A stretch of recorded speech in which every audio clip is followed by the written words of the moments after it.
E. 2E.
Ready to? Mm-hmm. 7 o'clock, Friday, September 24th, I'll call the Etiquette School District Board of Directors, meeting Board of Education to order. Verification meeting notice, I know it was posted on the web. Item 2, roll call. Mr. Brisboy. Here. Mr. Brown. Yes. Mr. Busher. Yep. Mrs. Perrin. Yes. Mrs. Keller. Mr. Manning. Here. Mrs. Peterson. Item 3, continued business, 3.1, COVID pandemic instructions and procedures, 3.1.1, discussion and possible action on modifying the COVID policies for 21-22, 3111, updated policy, 3112, 21-22, COVID-19 transmission matrix.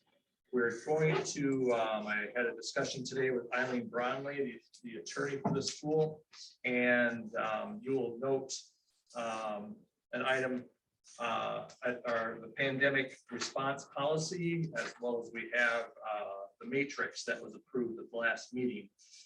It was a recommendation of the attorney that we only have one document that actually stipulates the in essence, the matrix should be in essence the document presented to be approved. The policy itself that we cite will only direct people to the matrix.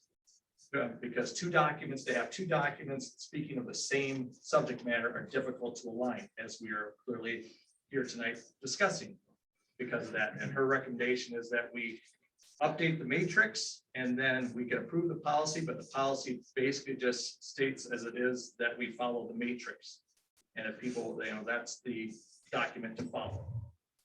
And so with that, we'll start on that. I know that we had, based upon the last, there's been some communication on updates that need to be made because the previous, what we just approved at the previous board meeting didn't correlate with what some of the intent and some of the discussion points were. So let's go through the matrix as presented, and So this is voted on.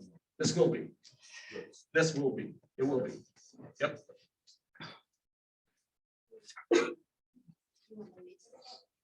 Yes, the matrix. Put the matrix up, please.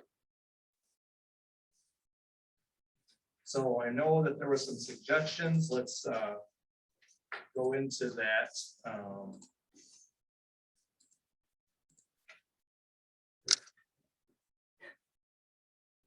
Sorry, it's hard to see. I know that I talked to one or two of you about this at different times. So,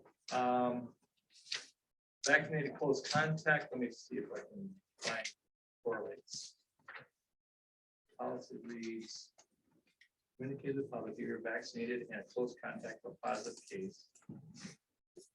It's communicated that a negative test is required to return, when in fact policy states should be tested. I believe the board left the testing to family discretion. And I believe that's how I correct, but I'm trying to find on the matrix where that plugs in. I think it's in the quarantine. It's the last set of boxes on the bottom.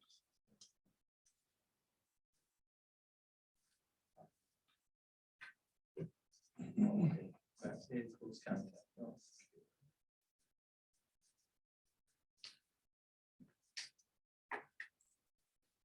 I'm going to share my screen, you guys, so that you can see what we're talking about. The people at home, sorry. That's right. I I believe we're in this box. do not have to quarantine, simply shall wear a mask.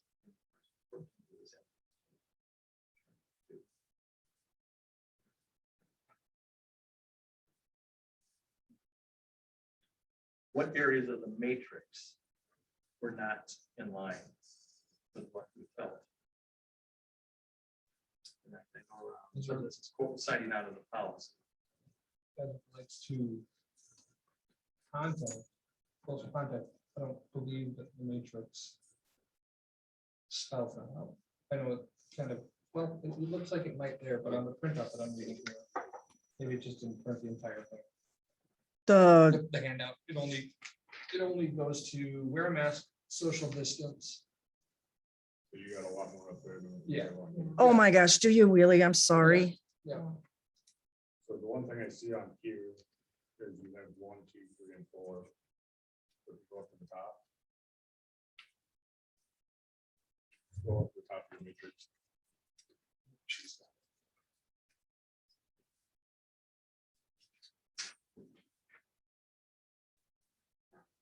Yeah, so what you printed out is not what you have up on the. Okay. screen. I'm gonna print them out quick, but you guys keep talking and I will, run and go get them. I think this is what was printed out as. You want me to recommendations send to them the all last out? meeting. You're gonna do them all? Yes, yeah.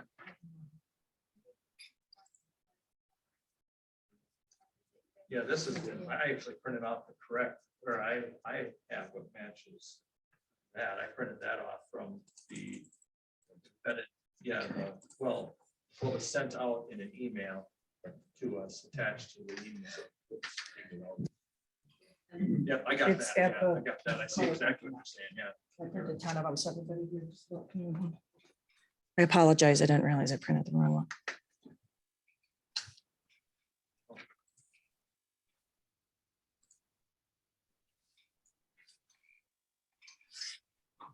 So weird. I don't even know where I got that.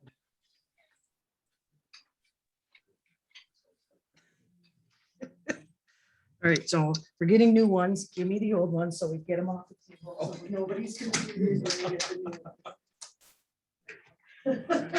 Thank you. I know that's what happens.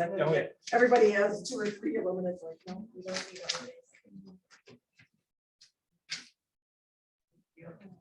Okay, so I have nice printed out the whole. Oh, Mine is yours. Very good. yeah. Well, right, for- Yeah.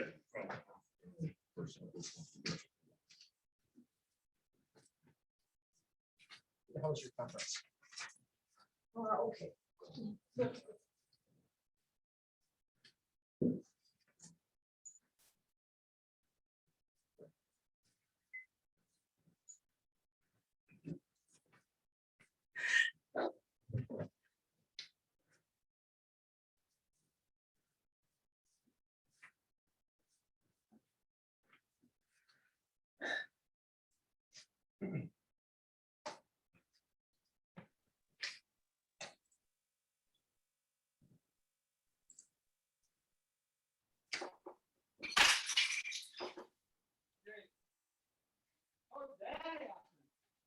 What is it?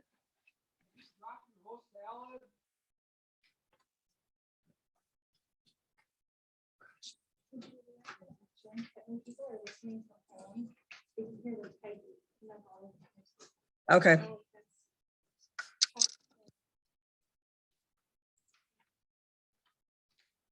All right. I don't need one.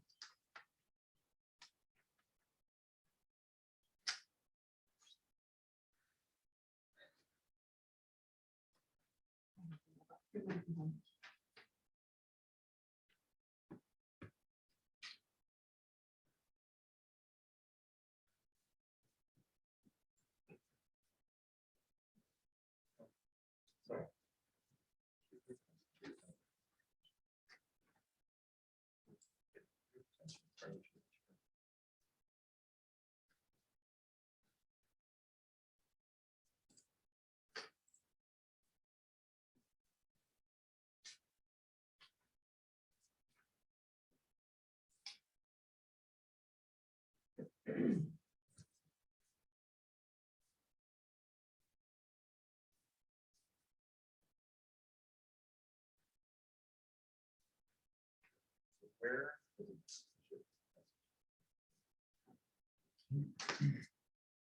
That's where we're gonna have stuff that's definitely not on here. Mhm. But then almost have to put. Yep. More of what's in here. We have to, because you basically what you have in your hand is gonna get discarded. Correct.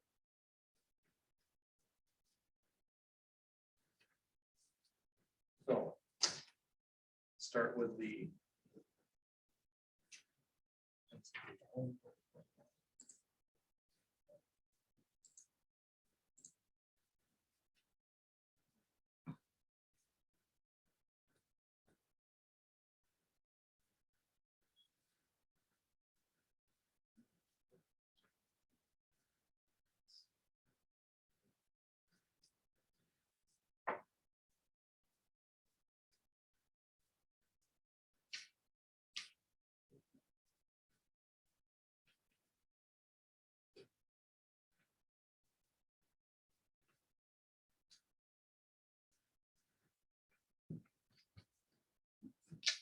So do you want me to just read like what's the first box? It's face mask and coverings on the big long policy that we approved.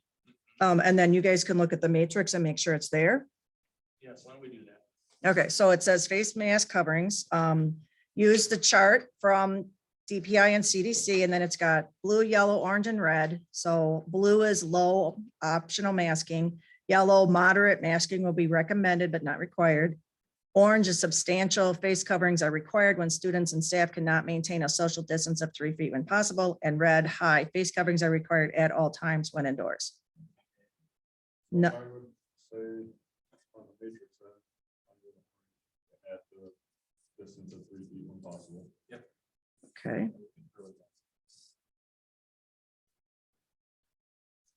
So it says required when you can't socially distance at least 3 feet.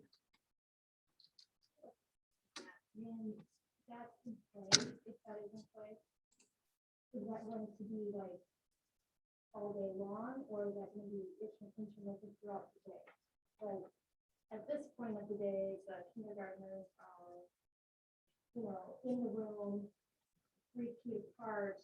Are they going to be allowed to take their masks off, or is it going to be, we've had 5 to 6 positive cases, and so we're going to keep them out? Because more than likely, children move, they come into contact with each other. I guess I just didn't understand that.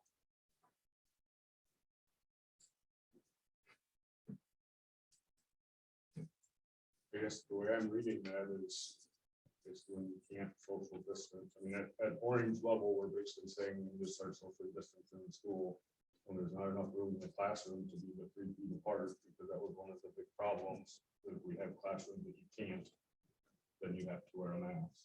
If you're, So all If day. you're- what's that? Well, All at that day. class, I mean, I know When you can't socially distance, if you're in that room all day and they cannot socially distance within, then yes, they'll have to wear it all day. Now, if they move around to other buildings now or other rooms, we've talked about that. If there's opportunities that they can be when they're in other rooms to be socially distant, then I would interpret that.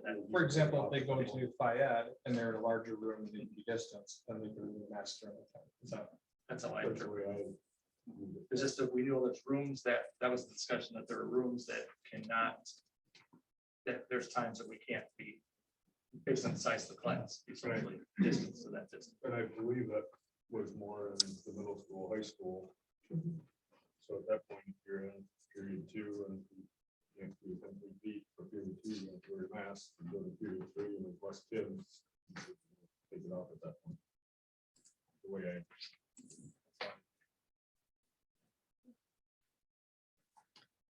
Then it does have a line about that we have masks, that we have them if you want them. They should have 2 layers and no gaiters are allowed. Students are reminded that to respect the choices of others, no bullying based on masking, and all county and state mandates will be followed. And that's the whole box of masking. Do you want anything else in the trans matrix? Just not just need to be noted at the bottom of the matrix. I think so. Mhm. Bottom of the top. Top of the whole thing.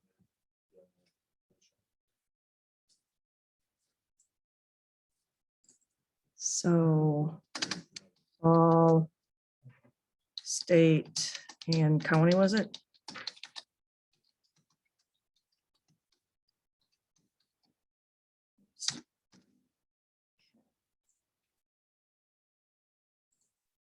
All right, then the next one's a box on transportation, and it says masking is still required for bus transportation until January 18th, 2022. I don't see anything on that in the matrix. That should be, Okay. am I missing that? Okay. Can I put face coverings and then just put required when on transportation?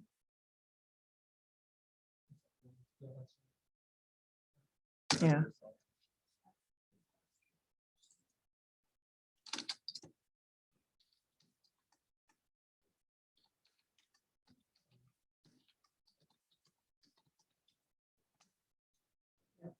Okay, do you see it?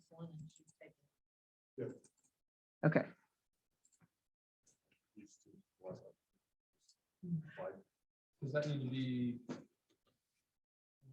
you need to include the fact that that's, you know, subject to TSA, because, and I think TSA lifts that regulation. And That's not the right place to put it. Because we're talking about, that's a category, face covering. Okay, well, it should be face covering, then, I don't know, subset. Because if I read that box that you get cursor on, and that Okay. just means face covering requirement of bus transportation, then I start going over, that's confusing. if you click shift and enter, it'll like go to the next line, it'll push that down. If you put it in front of it.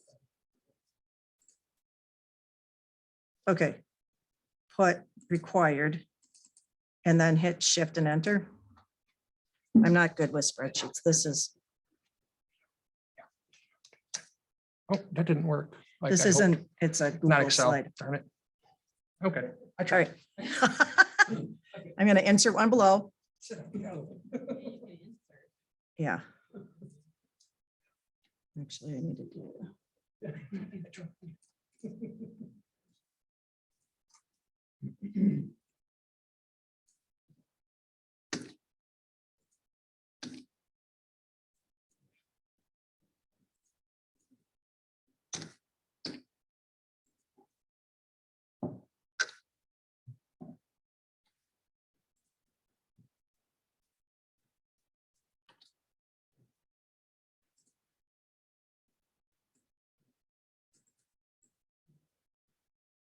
You might as well put it at the end.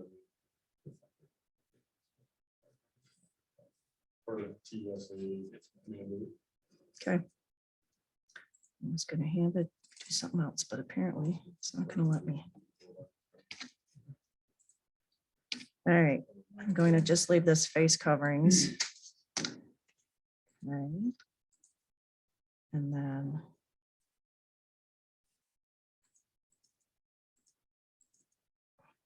It's in the middle one, I guess.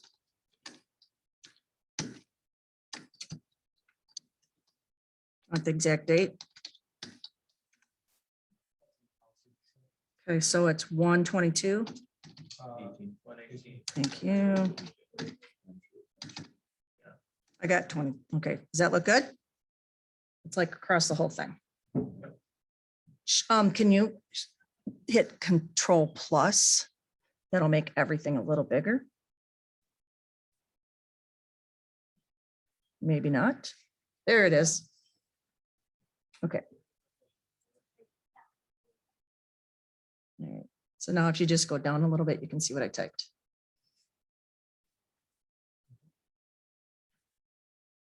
Did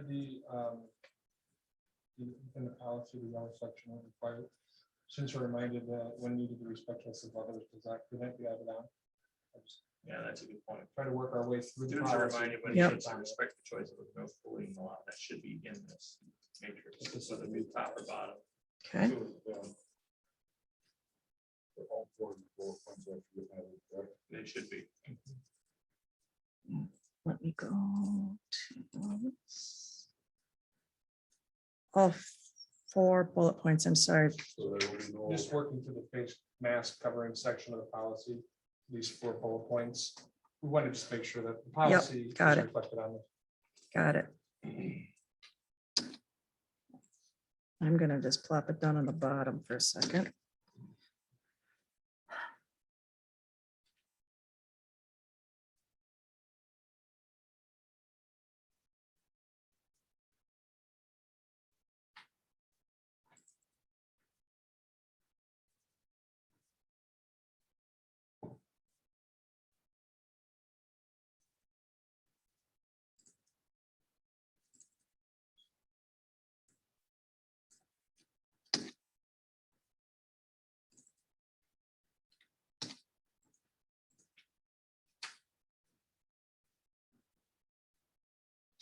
I put the all county and state mandates will be followed at the very top. Masking required, no masking required outside. It does say on the last bar that it's required at all times indoors. Do you want me to just put masks should have face coverings required indoors? The very where it says face coverings, the gray box now.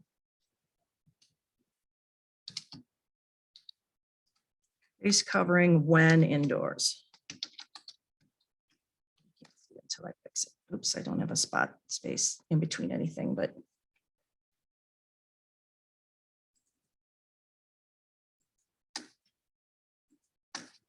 There.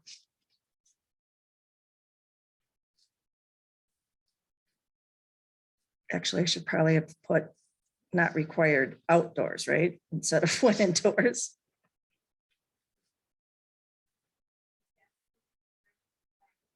So let me redo that.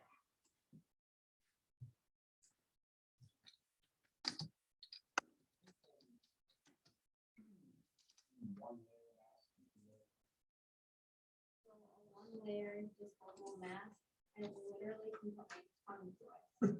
Wasn't there a, it's been going on for so long. Some kind of-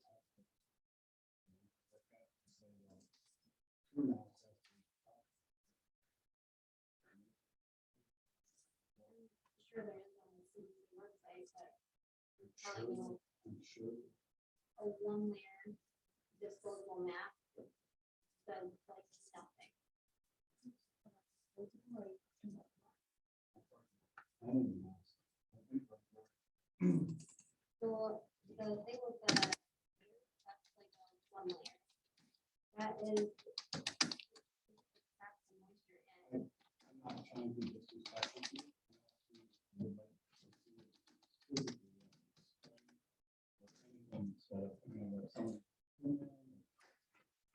Physical evidence that, well, we did a study here that this is what two masks do. This is what one mask does. This is what a respirator does. This is what. There are studies that have been done. Yeah, there's been studies done. Excuse me. Sam, I talked to the attorney today. We are, this is the intent is, I thanks for everybody's interest, but we're having a board conversation. We're trying to get through this. My attorney was very clear to the point that we're trying to get through this. And right now we're off subject by discussing this. We are trying to get this cleaned up so we can get on with it. We've had a lot of discussion on this. And, I please see people in the audience, but the board is considered the stakeholders in this. And so I'm just trying, let's continue to stay on topic here and get through the items that we feel that we need to get. Sam, go up. I put the, next to the, see where it says now bullying due to mask wearing will not be tolerated. So there's your 4 bullet points.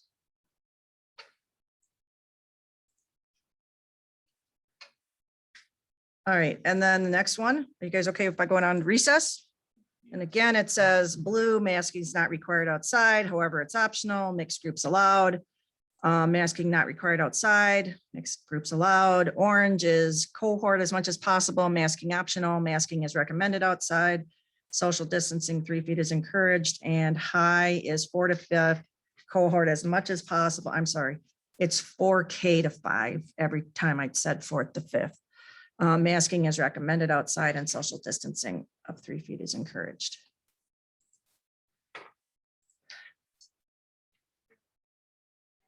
So, Yeah, you're at that recess. Okay. Little line across. Um,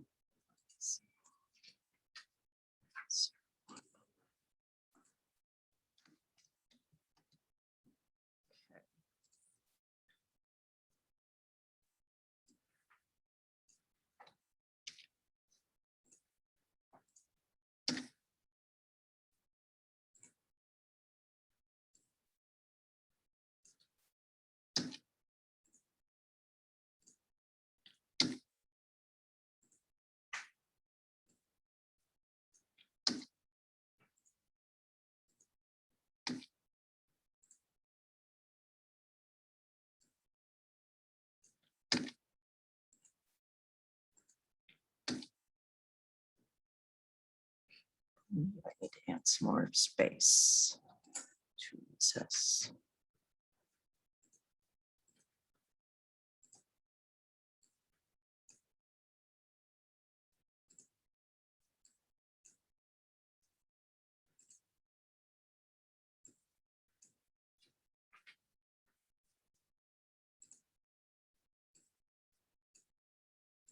Now where'd the rest of my things go? And what happened to cohorting? Oh, darn it. I know, but the words for cohorting disappeared. Yeah. I know what happened. It went to two different rows here.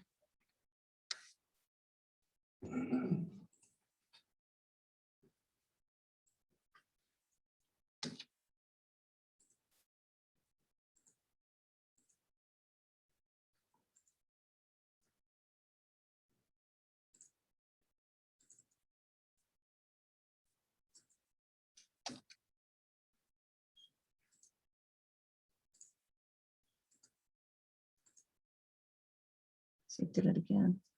You guys probably can't see what it looks like on my end.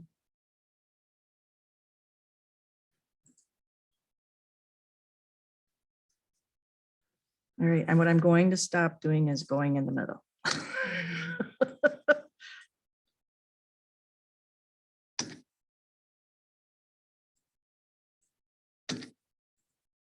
Goodness.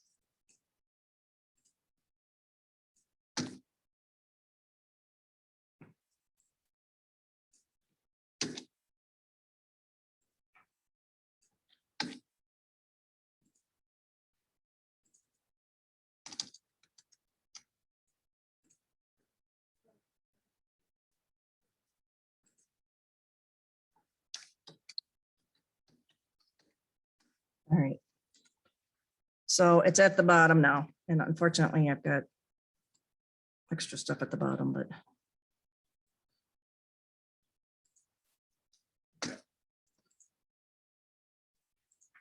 We have what the recess is. Didn't see any issues with the recess. no. Correct. Okay. Next, we have on the matrix, we have test, no, cohort, excuse me. Physical distancing. Physical distancing.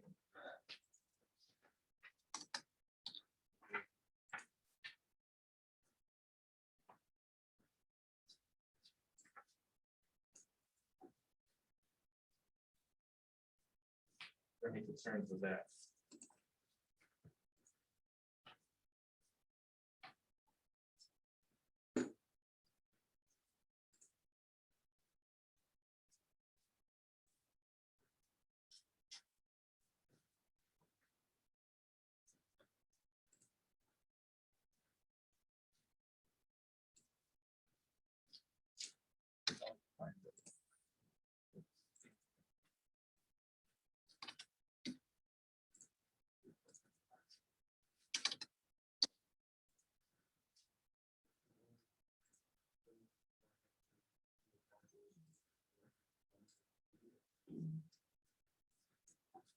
Thoughts on lunches? Policy, just because once I was middle school, you could gym over high school, you could commons. Put that on there. Okay, so should I put lunch in there as another?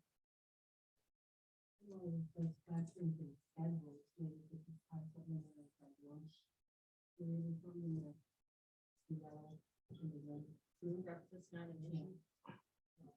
No, yeah, there's, yeah.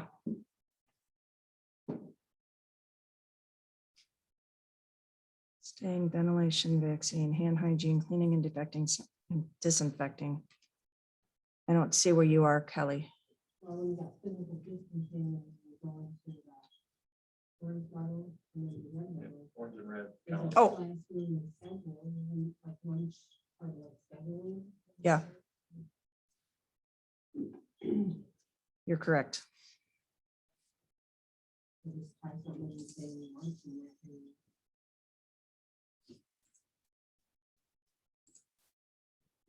Okay. What would you like it to say, you guys? Almost just put a comma, classrooms, comma, schedule, and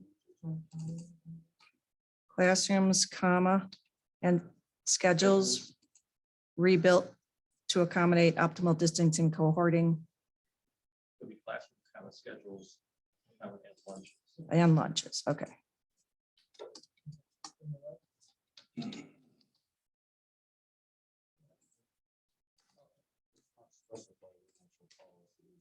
Oh, and the ones that just say like breakfast and lunch in the classrooms, but that's for the other grades. Mhm. In the school board meeting.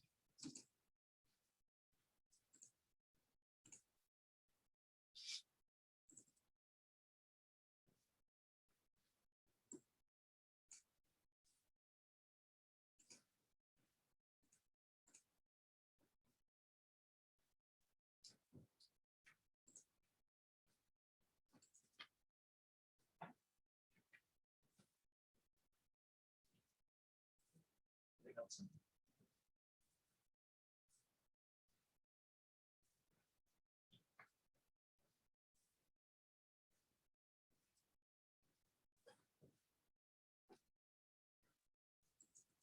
Cohorting. You got everything done in that? Yeah. I lost my cohorting thing, so I'm looking forward to put it back in. There we go.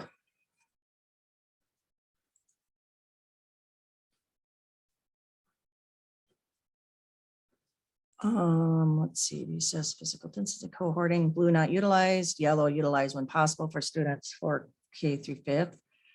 Orange classroom schedules will be made with cohorting as a priority for K through eighth. Students will remain in classrooms during the day. Elementary and middle school staff will move to students. Breakfast and lunch will be in classrooms, separate recess spots. Is that in the orange? Okay.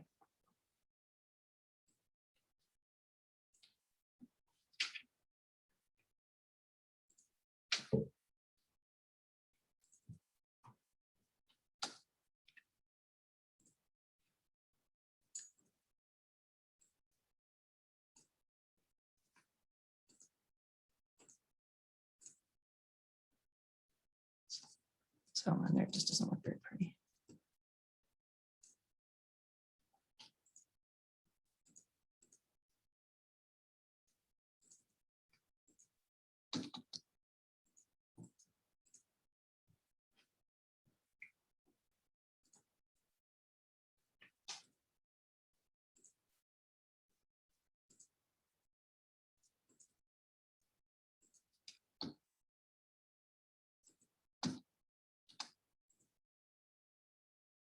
All right. Is it all in there now?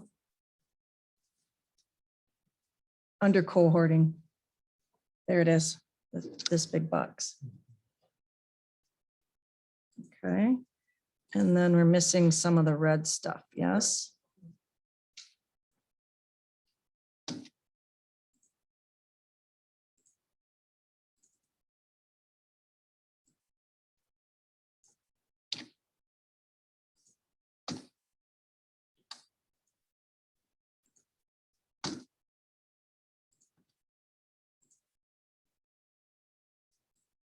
To make it smaller so it fits in the box.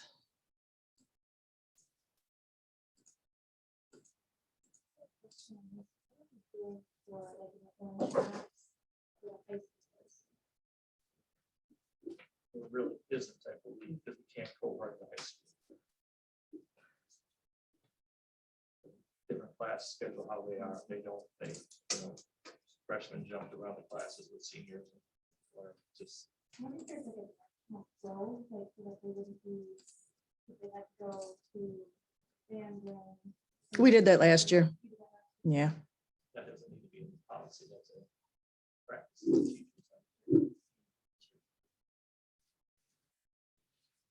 Okay, so the next box on the long one is screening and testing of students and staff.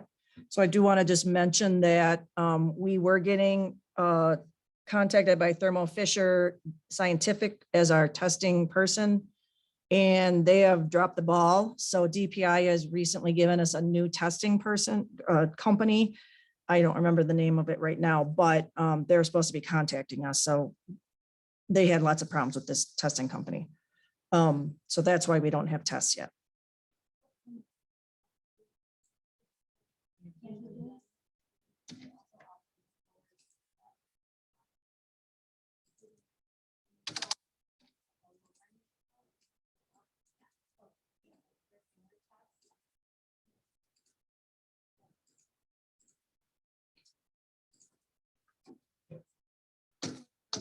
Rules for are we accepting? PCR?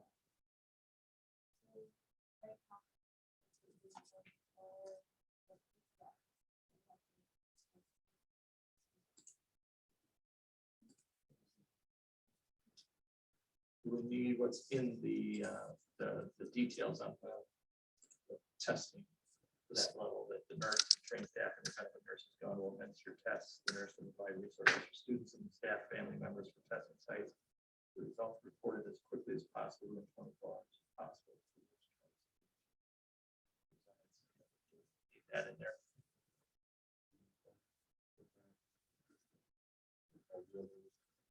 General. Yeah. That's what I. Oh, I got it in the box, so. Oh, okay. Very good. Very good. All right.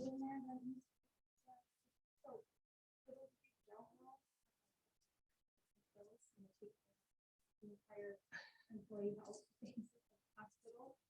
And so that's just an area of big concern for a lot of folks, is because they think that they're getting tested and that's acceptable when it is like a binary thing.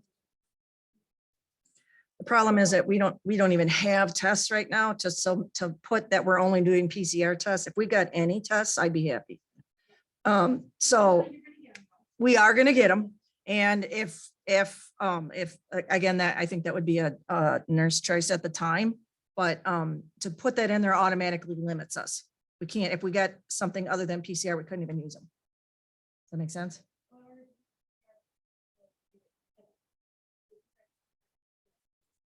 So no matter what, the kids are gonna have to do it. They can get them, when you guys get like the antigen test, you can get one here. But if they're symptomatic, they're gonna have, and it's negative, they still have to get a PCR. So I think it'd be helpful to kind of get that in the mind of parents. If we're going to say, Yeah. well, Well, this is what I was gonna say. That's a good point. They'll be fired up. Well, my kid got tested. yeah. But that's not.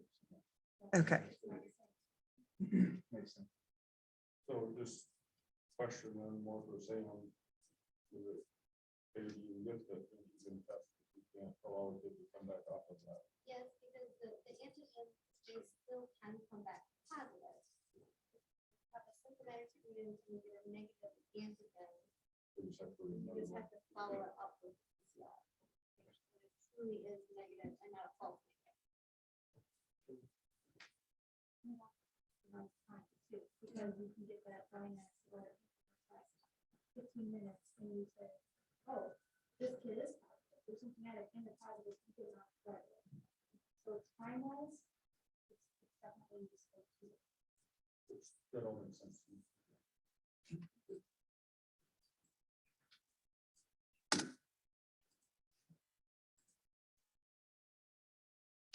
So do you want me to type something in about PCR or?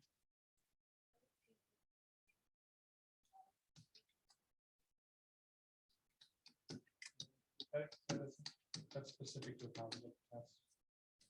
Or is it close contact as well?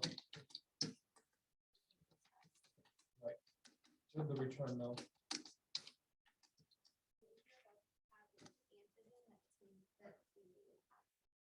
A negative antigen, we follow up with a negative. So unvaccinated close contact is required to test negative in order to return, as the policy states. Does that then mean they need to have a negative PCR, not the PCR? PCR. PCR. Yeah, That- okay. essentially they would need. a So it's not negative. just, it's not specific to positive. return. It's also for- Curious about that.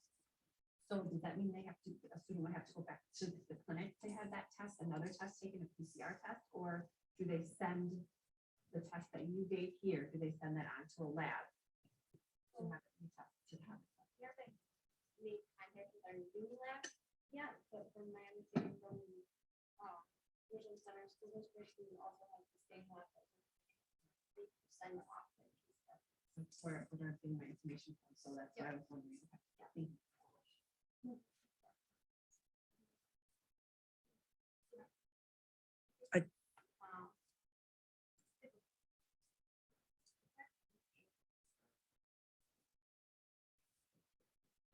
You know, what's stick, I think is. Yep. So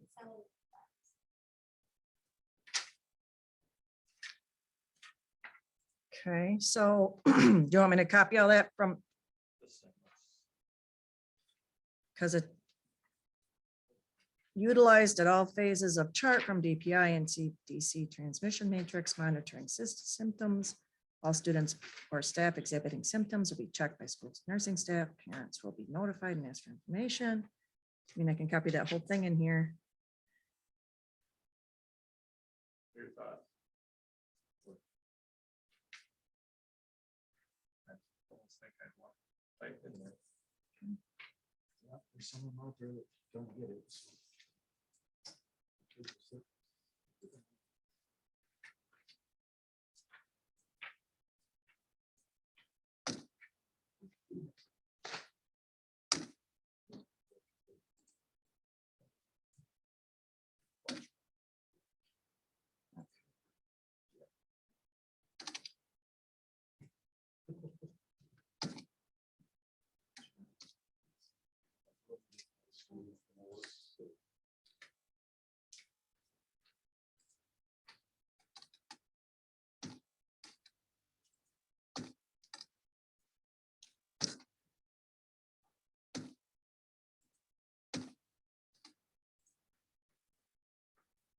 I need about 6 more rows for that all to fit in there. Sorry.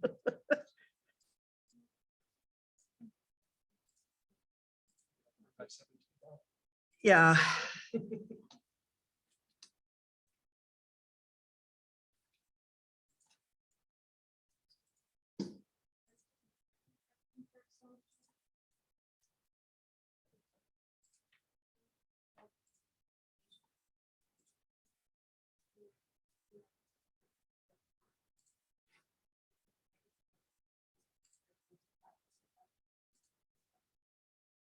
Oh, like to test if we develop symptoms.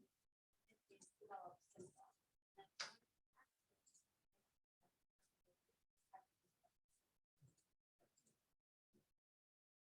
Well, it's all in there, you guys. It's just very, very small, and I don't know how to add rows when there's stuff in it right now. Oh, thank you. How did you do that? Jiminy Christmas, is that how hard it was?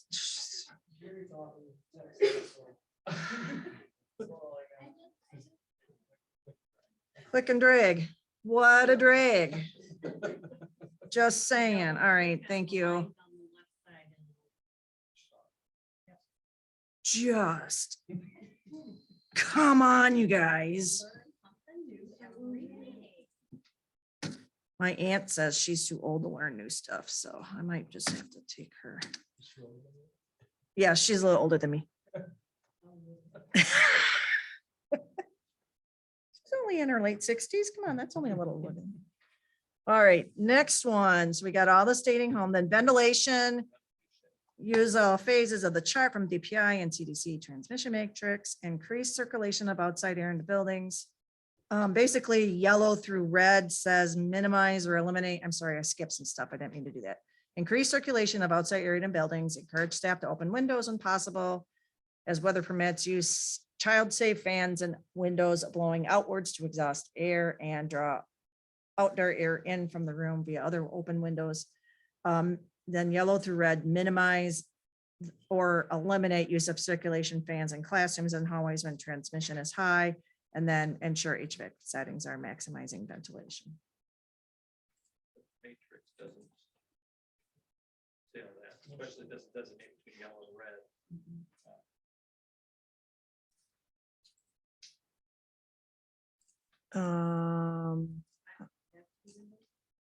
Most of them only have one, so it's kind of a moot point. I can put,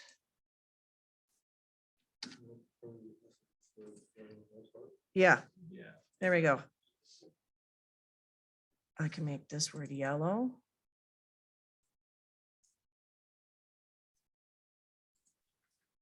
That's text color. I don't know where the highlighter is.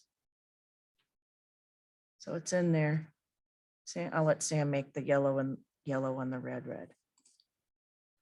apparently she knows how to do it better than I do, and she just started using Google since she started. AC settings are maximizing ventilation.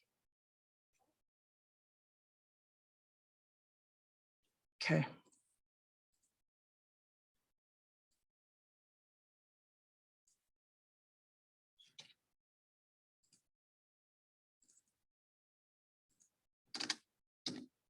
Okay.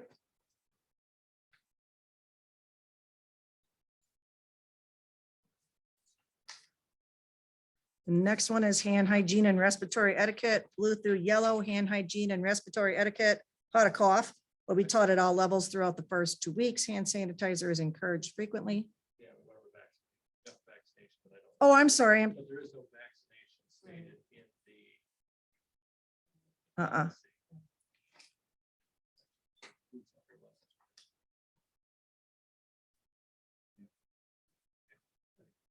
Okay.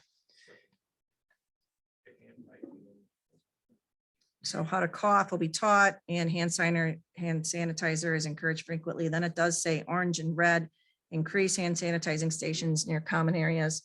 Students will use hand sanitizer when entering and leaving, and students and staff returning from respiratory illness without a negative COVID-19 test will be required to wear masks for 3 days. And hygiene and respiratory. Oh, that's actually in there. Okay. Yeah. Then the next one is cleaning and disinfecting. Blue through red. I'm sorry. Was that a question? Yeah. I'm sorry. Because I didn't realize I was on Jeopardy, but anyway. that is just, sorry. Is that, there's a reason it's in yellow, the box. Yeah, I think it was because of the 3-day requirement. Should we, it doesn't have to be yellow anymore. Sorry. All right. So, I guess, can somebody even explain that to me, why? Because we have a back on the quarantine, you can come back to a mask on back to quarantine period, why are we? Because this is for any respiratory illness. So if they had bronchitis or pneumonia.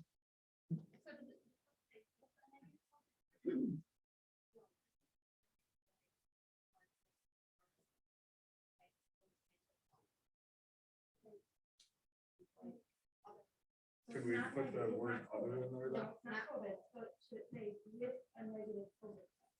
Students coming back from respiratory with a negative test. Because they're not COVID positive. Is that what you're saying? Yeah, I think so, that's what that- So Or we does should that change it. mean They don't get tested. That's just, if they don't get tested, that means they're required to wear masks. And if that's the case, then why? I mean, if this was truly put in there for not COVID related stuff, why can't it say student coming back from other respiratory illnesses besides COVID? Should say other. Or, yeah, because correct. That's a good point. Then it can do without a negative COVID-19. I mean, if you go to the hospital and you tested positive for bronchitis, then this would apply. And that's very true. I think at the same time, would you want to be there as a school nurse and some kids crack in a cough and the mom says, oh, he has bronchitis, would you want to say, oh, do you have a negative COVID? Because then all you have to do is. You know what I'm saying? Or one, yeah, without the negative COVID-19. Yeah. So it said without, but then you guys told me to make it with. So you want it without? No, I'm just reading what was in the box. Okay.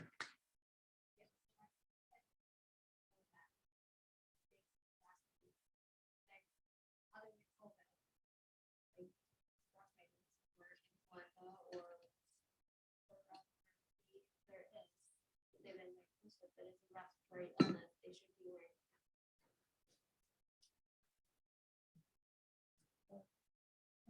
It's the word. Some people might interpret it one way. So let's do this. Students coming back from other non-COVID respiratory illness will be required to wear a mask for 3 days. But will you require them to have a COVID test? Lots of kids with virus, but they've never got tested. So that's kind of. Or could they be would they be diagnosed with bronchitis with the If hospital? I, maybe you could say that with a diagnostic, Right, because I would assume a doctor would require a COVID test if you're showing symptoms. how right? about the one where the parents are saying, oh my. God, Self-diagnosed, yeah. Self-diagnosed. Yeah. That's the trick. How do you want to word it? With a Diagnosed. that's That's good. who's going back from a diagnosed respiratory illness. Other than that. Say other non-COVID diagnosis. I like that better.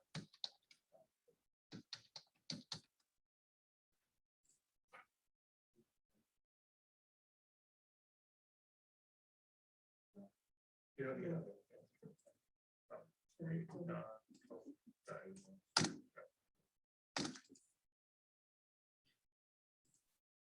And then we'll make sure it's not yellow.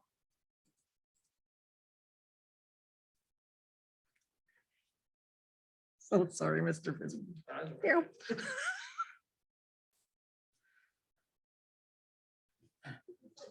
that gonna be, with alcohol in there, or is that gonna be, doesn't really work. In high transmission.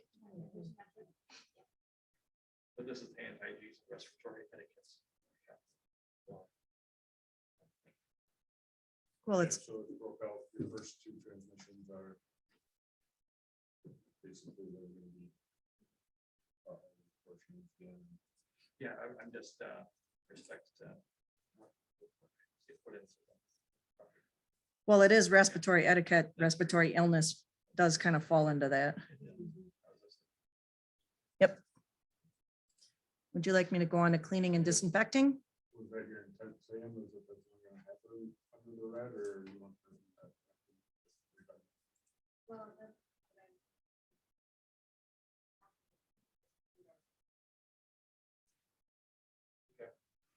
Okay. All right, so Is that blue to red or orange and red? That'd be blue. Blue, red, you cross the entire.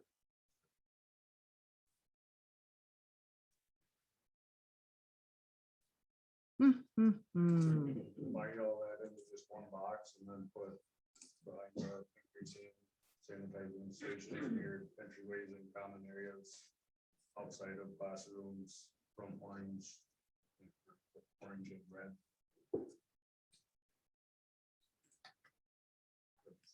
Yep, I'm letting you do it, Sam. You're better at it than I am. When you right click, you should be able to merge. You highlight the two boxes and merge. Delete, sort, randomize. I don't see it now. That's because we're in front of other people.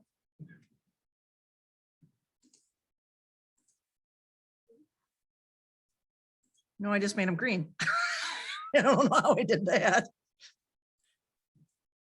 Single color scale. Cancel that.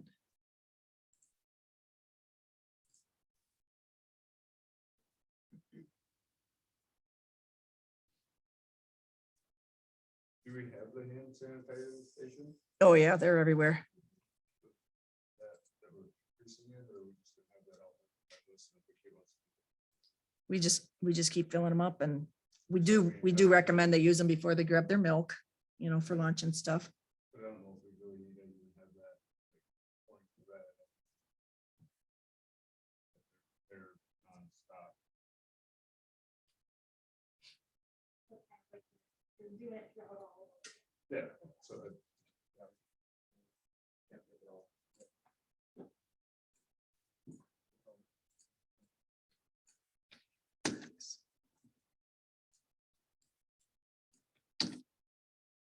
All right.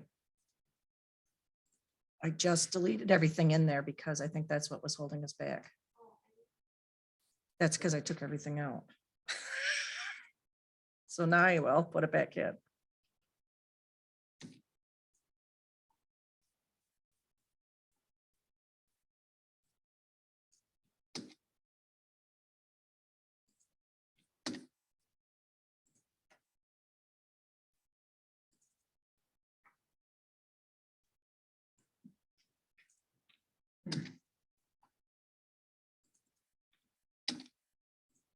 And we'll have to make it pretty later.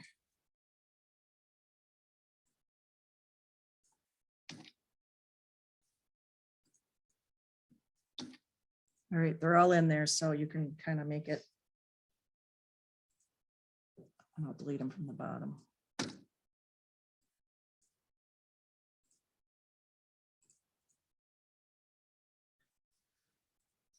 Next up, cleaning and disinfecting. There's some things, policy.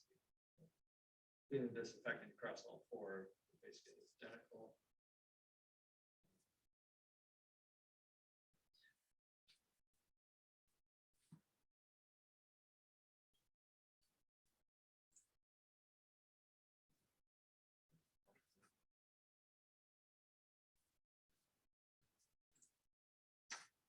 I don't know that, these things such as the air outbreak during the student test positive, the air will be disinfected accordingly. That not I mean, it's kind of just understood now that if Yeah. there's a child in the room, we just know that we call Frank, or we notify the night staff, we get the kids out of there. And they know that that room should be left alone and cleaned last, and then they go in and just clean it. It's part of the, That's what I think. In the matrix. During flu season, you want anything on that? It's the same. that's my thought too, that, well, we didn't really have a flu season last year, so maybe we will this year.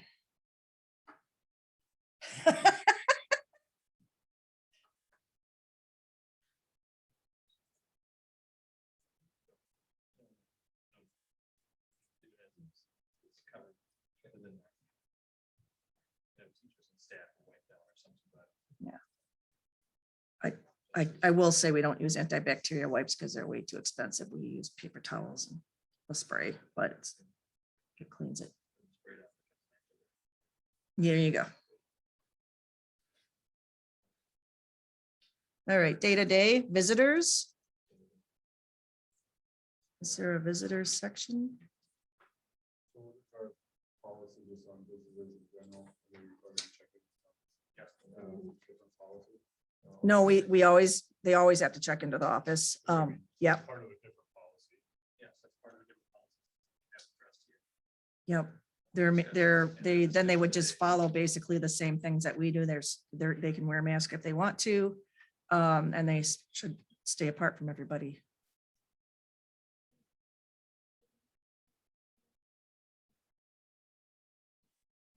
Not really, because we don't even screen the kids.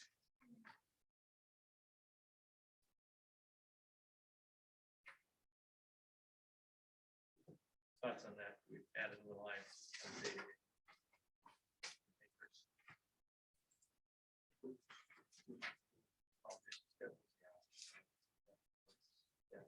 We need to address students at home.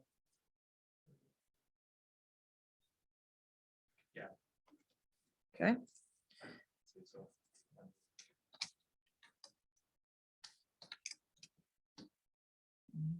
Box I put in before.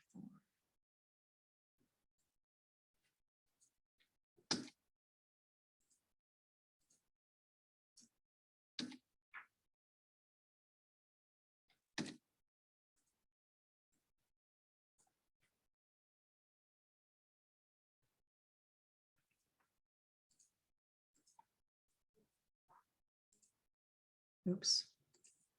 I go up under cohorting. I put, oh, doggone it, did something dumb. I put day-to-day under the cohorting, but I think I need some more boxes. So I click and drag.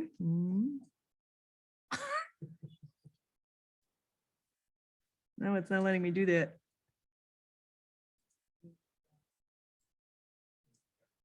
No, I see every time I do it. Now I got 3 data days. Okay. If you look under cohort, oh, we can't see what you're doing, but go, oh, there she goes. Oh, so good. And then can you make it, can you merge them?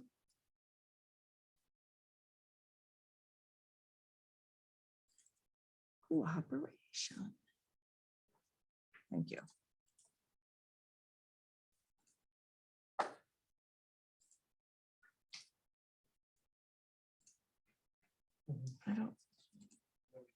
I don't know why it's doing that.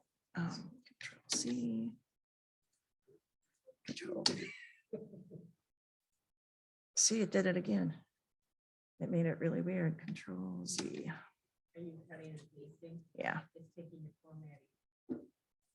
Okay, so paste special values, format, paste values only.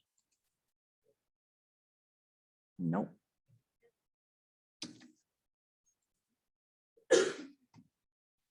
I can do one at a time.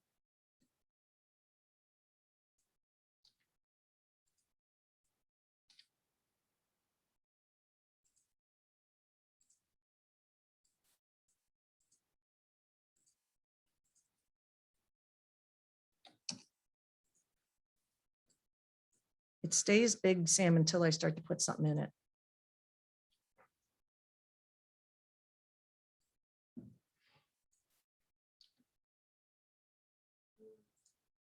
That's this whole paragraph, basically. They want the students at home, daily work, teachers.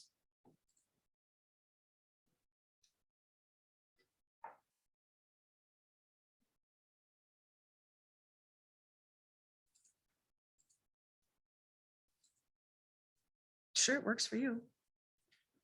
All right. All right, then we go on to signage and communication.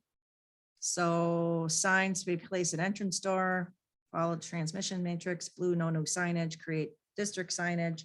Orange is signage used to identify physical distance, parents notified via email and aptG. And red is signage will be used to identify additional COVID-19 information and parents notified.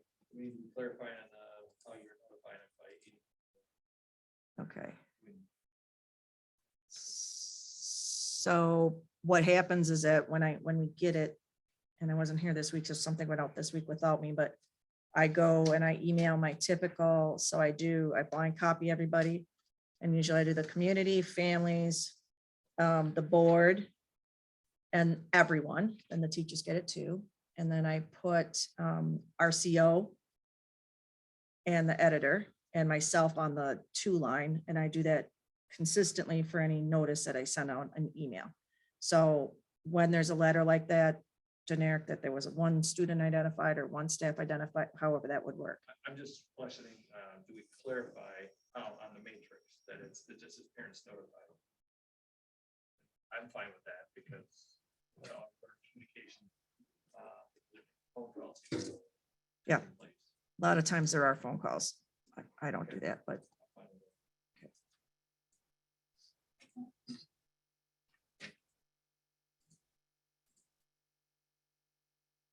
There's no contact with athletic events or concert family events line on the matrix.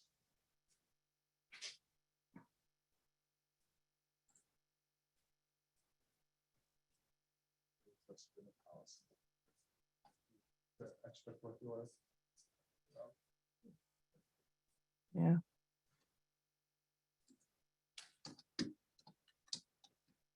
Contact tracing.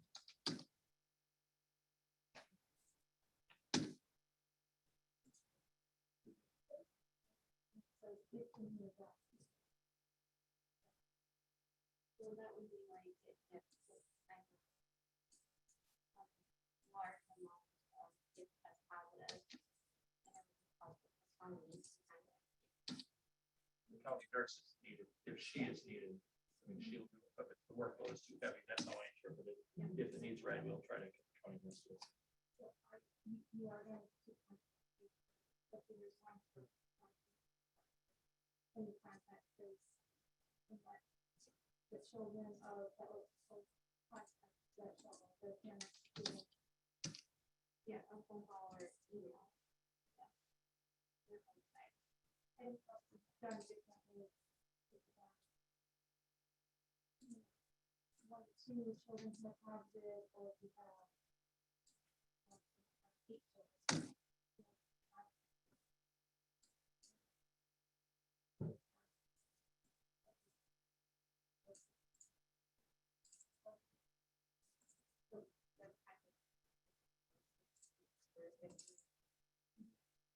Every Saturday. Yep. And so you can talk to the other- for the little ones, and like from the students.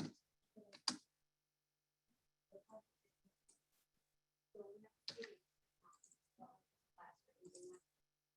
And we go platform.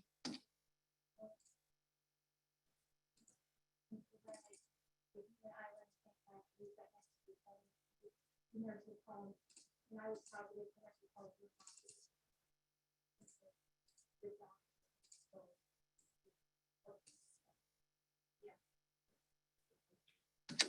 What we're doing for all.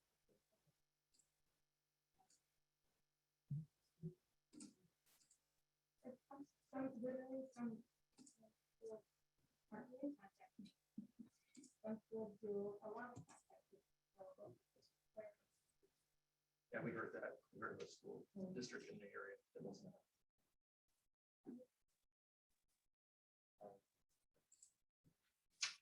Okay, Sam, can you go all the way down to the bottom?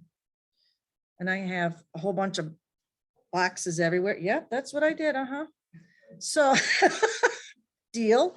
So see where it says 4K through 5th, way on the right hand? That's actually got 3 or 4 lines to it. I can't make it big enough to get you, so you can see all the words.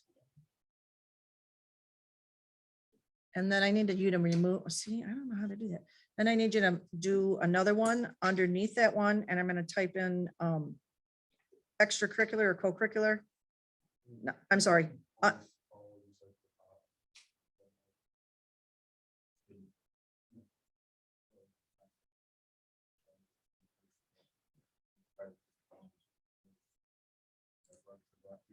Yeah, we can- almost like generic points.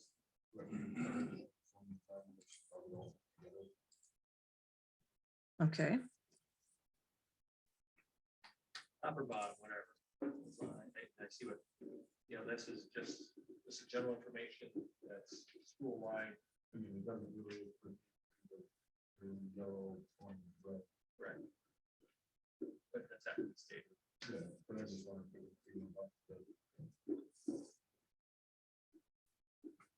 so I could go after bullying, not will be tolerated, contact tracing will be done to the school nurse. Will be done by school nurse, in addition to counting nurse if the need. Okay.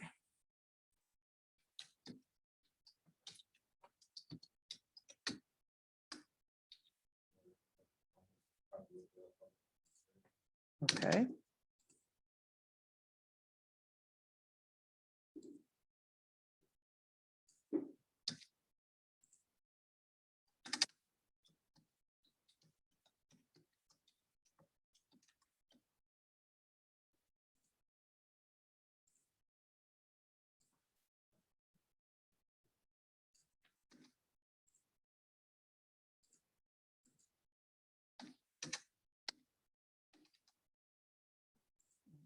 And concert and family events.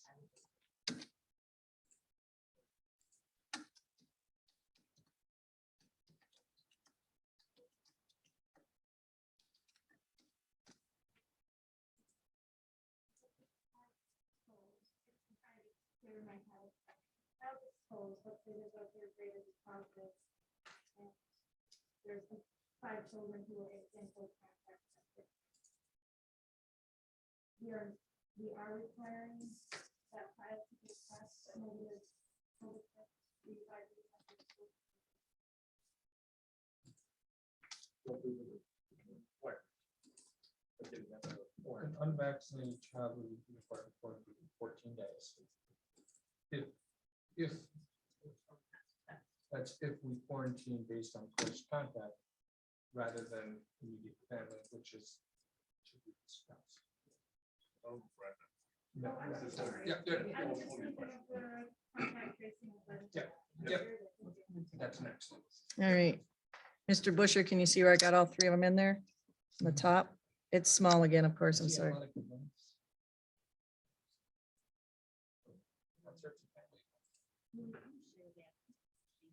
Yeah. You're on it. Oh, you don't have the right kind of access, do you? Yep. You should refresh and you should be able to do it. I think I might be able to like underline some of these so it doesn't all run together.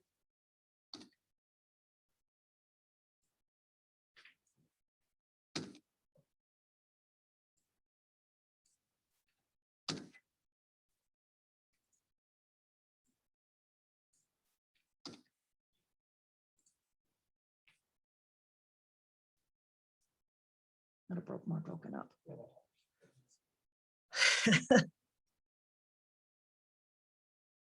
It might make it all one size bigger too, because 10 is awful small.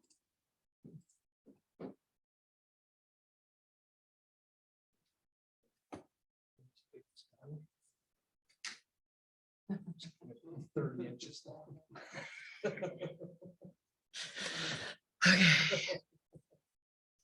All right, then comes our quarantine vaccinated and quarantine unvaccinated.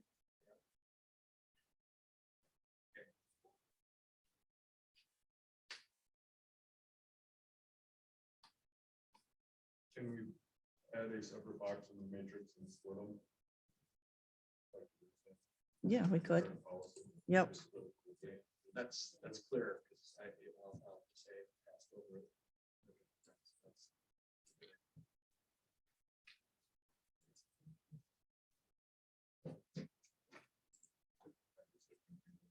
Yep.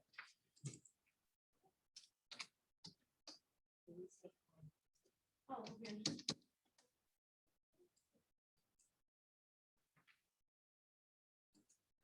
Okay, can somebody merge 45, 46, and 47? So I can put quarantine unvaccinated in there?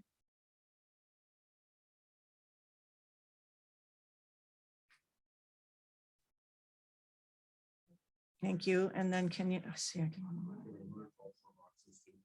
Yes, we're all of those to all the way across. And then Sam, you might have scoot up so they can see what we're doing.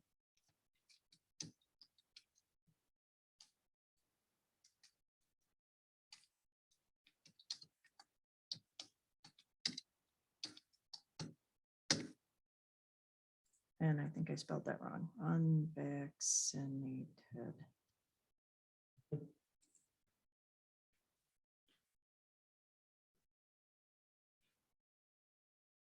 Sam, can you scoot up on the screen so they can see?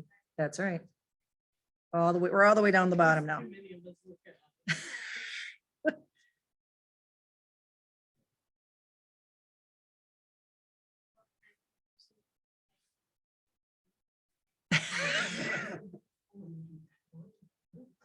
Yes, all right, so that's, go down one more, yep. Above room should be our quarantine unvaccinated, so now we have. So.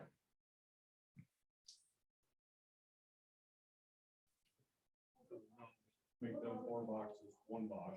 Okay, so sure, can you merge B, C, D, and E, please? For quarantine unvaccinated, and the same thing for quarantine vaccinated? Okay, so I'm gonna.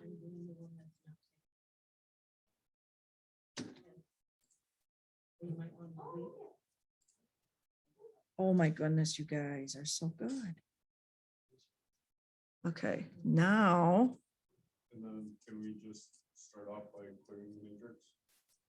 yes, get everything out of there. They have, well, they have both vaccinated and unvaccinated. Got it. So I'm we gonna, separate them. Well, I'm just gonna, oh yeah, we can do that, yeah. we can get the- all right, there we go.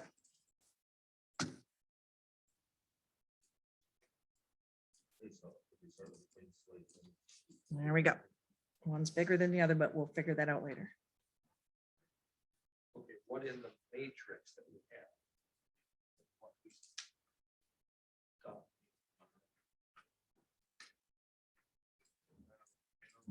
discussion of what was in the policy didn't match the matrix. The matrix was, Well, what was, But that- what was in policy? Wasn't. Oh, you could, Yes, yes, but now we're doing the matrix, so let's. but get what's the- in your printed matrix was changed to match with the policy states already. So after the board meeting, this was changed to match those. Well. So that, well, I don't know. I mean, I had comments made that no, they weren't. That they don't match. But that's the concern. So, yeah, I mean, that's your point. Let's. Got it correctly. so I can put all of the, like, all the red that you guys all wordsmithed on Monday and plop that in that one on the left side, you know, the vaccinated on the vaccinated line and the not vaccinated on the not vaccinated line. Yeah. Okay, so let me do this.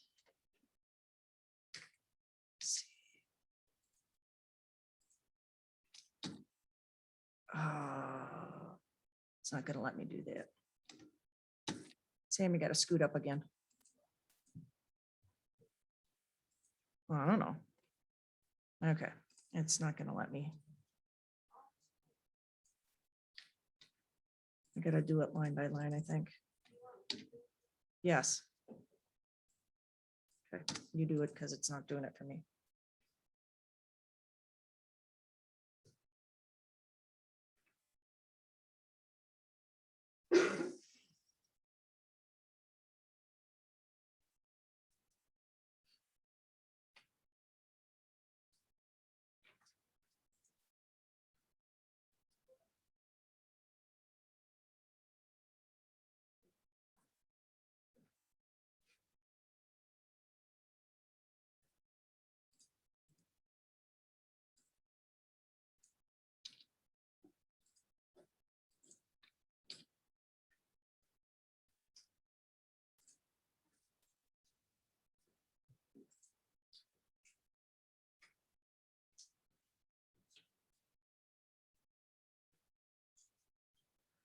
You could plug into the orange cord too underneath the TV.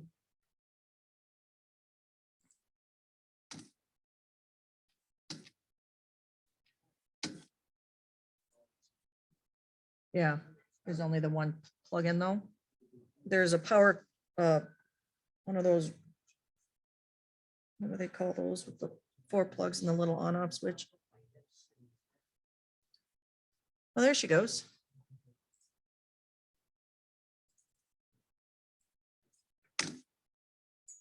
Okay.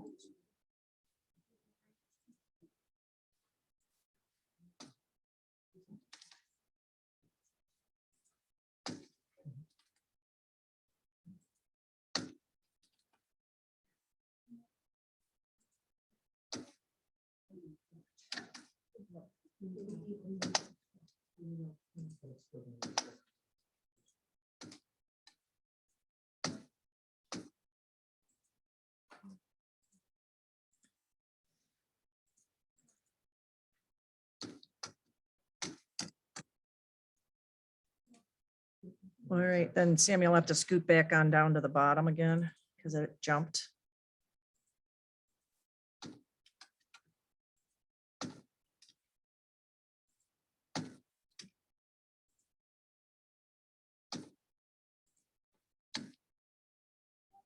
I took that. I don't know where you are. That's because I took what was in there and just plopped it to the bottom, just in case somebody wanted to know what it was, so it didn't go away forever. That one dark, that's just, I do that by habit because I copied and pasted things and then they went away. All right, you guys, so.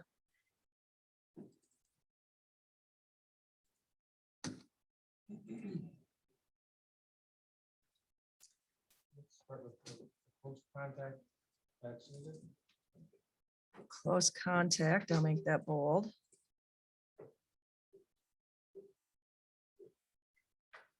So close contact do not have to quarantine if symptom-free. Shall wear a mask indoors for 14 days. Can we change shall to something else? Required to wear a mask? You guys okay with that?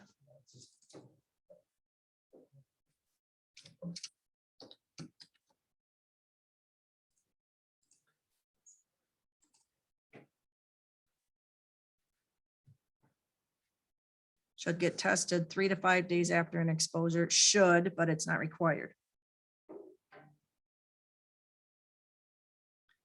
And then if showing symptoms.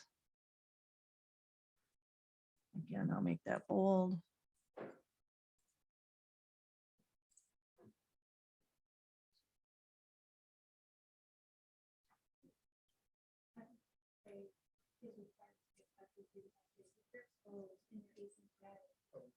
We can't force somebody to do that.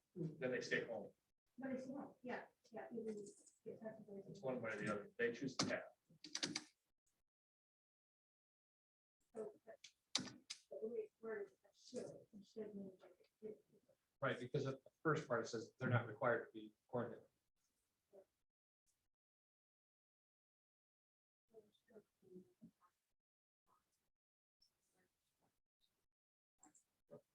This is a good point to discuss how we want to handle the quarantine process, because that's ultimately going to then spell out into I mean, the two policies of vaccinated or not vaccinated. Ultimately, what is decided on how the quarantining is handled will then reflect in those two cells, two rows.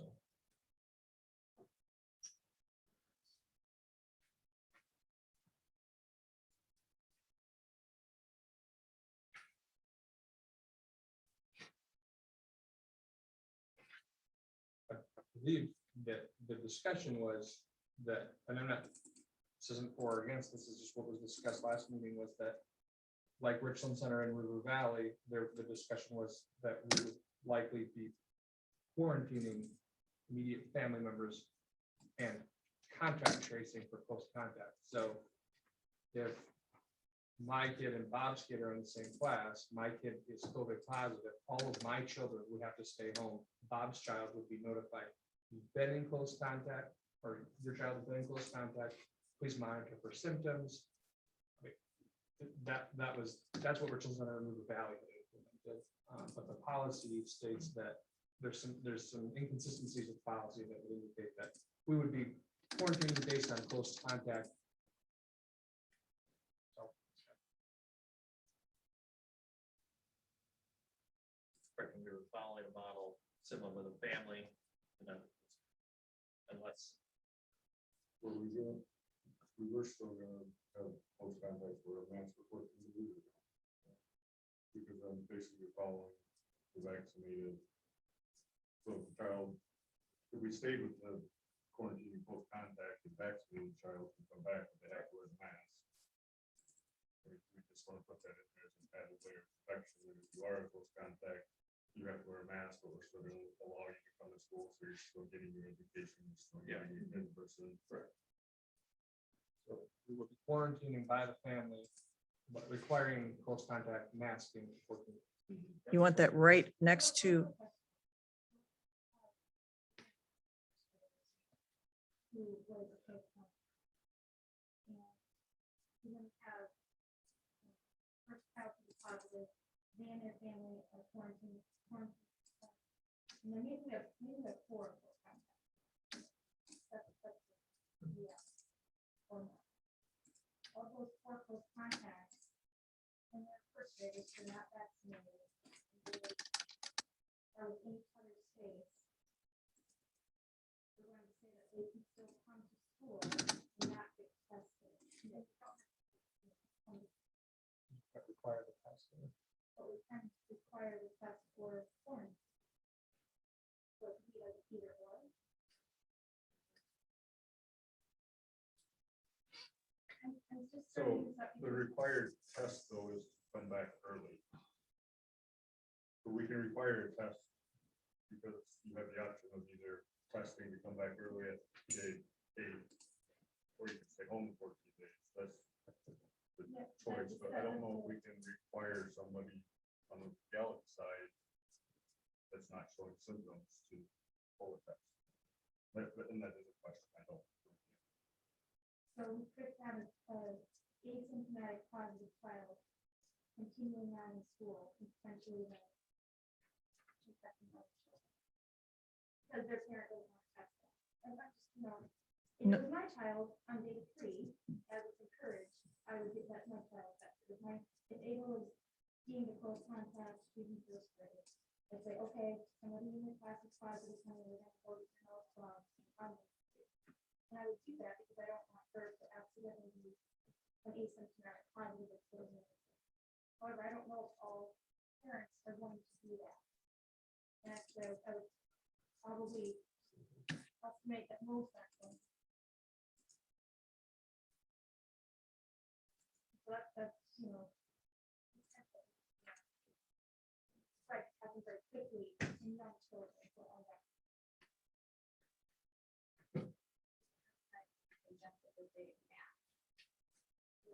For the 2 weeks. I think masking will definitely help. However, they were exposed, like mask without mask. So highest level of exposure, and now all of a sudden they have masks on, but they're first graders. So I would encourage that we would say that in order to come back to school, they would need a test at least 3 to 5. Oh, other thing too is that the binational antigen test would be extremely helpful here, because that would allow the children to come to school and get their nose swabbed. So it might be a ton of work for you, which kudos to you, because it's been a rough, rough year. But the binaxin would ultimately say, oh, you might be positive, but you don't have viral load in your nose. So maybe we say those children have to go to and those eventually get paid. So that could be done in house. Do you want me to squad them close contact every day? For 14 days, that could be an option, or every day until they can get a test. It would be a level of reassurance as a mother with unvaccinated children. Say, okay, I know 4 children were close contacts to that positive. Yeah, they're wearing a mask, but how did they really? And they're not wearing a mask for 5 days. I just think it's a huge risk that we're taking if we just say, oh, you're a close contact, and we're gonna let you come. That's the 14 days.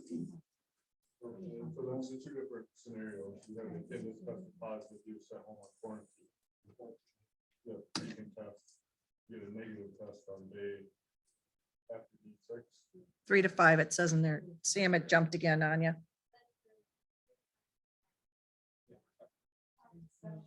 Oh, okay. To be able to come back on day 8.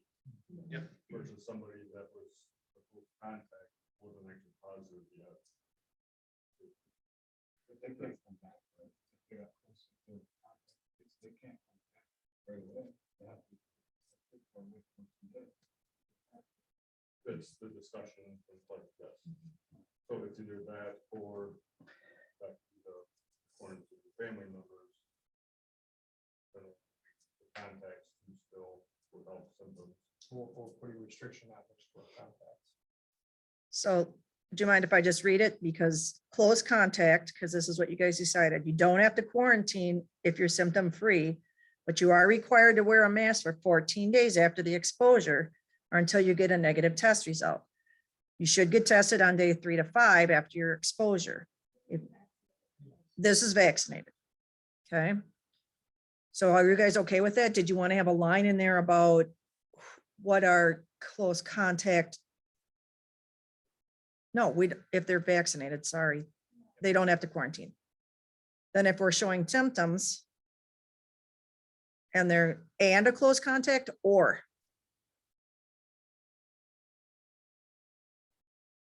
Okay. And they're vaccinated. So they're quarantining at least 10 days since symptoms first appeared and at least 24 hours with no fever or without breather reducing medication. And other COVID-19 symptoms are improving. Loss of taste and smell may persist for weeks and months and should not delay the end of the quarantine. I seek a little clarification. I think I've done several different cells, but like, how do we? If I'm coughing 100 times a day and now I'm coughing 95, like, I've improved. Is that I am no longer coughing? Is this I've improved? You know what I mean? Like, there's going to be people who argue on semantics. Yep. Yeah, you're one person's symptom improvement and another person's symptom improvement. So maybe what is the intent of symptoms have improved or are improving? That's really truly the standard that's also statewide. It's used in all the hospitals. A cough from COVID. they can one. They can cough cases. So what you're looking at is your clinical, like you're clinically looking at it, you're looking at, so all of a sudden you have body pain, and then all of a sudden you have headache, you have maybe some nasal drainage. Your nasal drainage then turns into a cough because you have, increased. So all of a sudden you're getting worse because you're getting more and more symptoms. So it's almost like you have to do a daily check with these people and say, okay, what are you experiencing today? And so the nurse will write down those symptoms. And then maybe on day 4, they're no longer febrile. They're not having a fever. And, my body doesn't hurt as much, but it's still hard as well. So all of a sudden you can start to see through their, once again, it's very subjective. Right, but if my body doesn't hurt, but I still have a runny nose, I'm technically improved, but I'm still showing symptoms. Symptoms improving is how I would say it, because multiple symptoms have to be improving. And it's really a judgment call, a clinical judgment call, where It's hard though, because we're writing policy. It totally is. I mean, I agree that the judgment call is, we need to trust our professional. Yeah. But, when we're writing policy, we run into the gray area, if it's our, I think objective really the fever, and if they're, if you can prove that, you can start to. That might be something that might have to happen for some of these exposures, because here's the other thing again. And the worst of it. It doesn't say. Yeah, At least it- 24 fever hours, doesn't- fever. Right, So but that's, isn't that, but that's, you can measure that, that's a Right. measurable thing. Right. You can't say, oh, let me measure your sore throat, because that's subjective, that's coming from the patient. So you can take the measurable data and determine they're doing better or worse each day, but it's a lot of labor. So those, yeah. Or we would just another step over.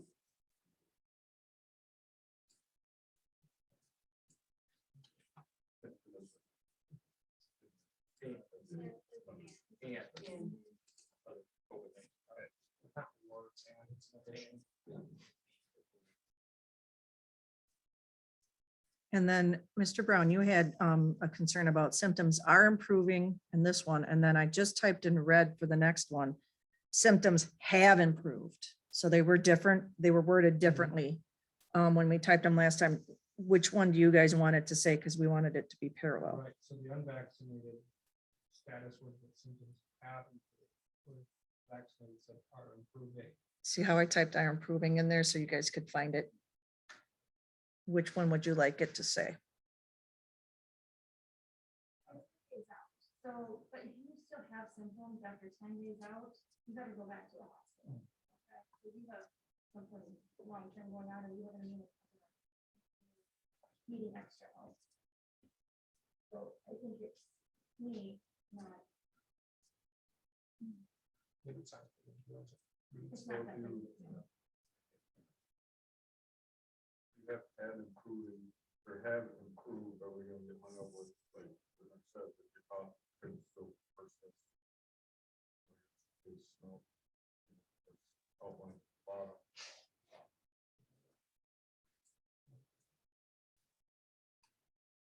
Maybe we say to say have it through it and then you can make a final vote. So I can change that. I will change it to symptoms have improved in the top one. My thought process was thinking the other way, back to if you got symptoms that are gonna persist after the child comes back. If you put had improved, you could have a parent, Joe's kid came back to school. You say my kid, why is symptoms, he's still coughing, he's still can't taste anything, he hasn't improved, why did you allow it back? I don't, Symptoms now don't count. I know, and I'm just saying, part of parent argument, again, back to writing policy, you try to negate pregnancy now. We want to leave it as are improving, because kids are going to be coming back with some symptoms still. Like, no, but as far as the, Sam's point, Yeah. they're still coughing People weeks will after. linger cough sometimes, absolutely. So But I if guess, it's to me, I think we should go the other way with it, leave it as are improving, not had improved. I'll change that then.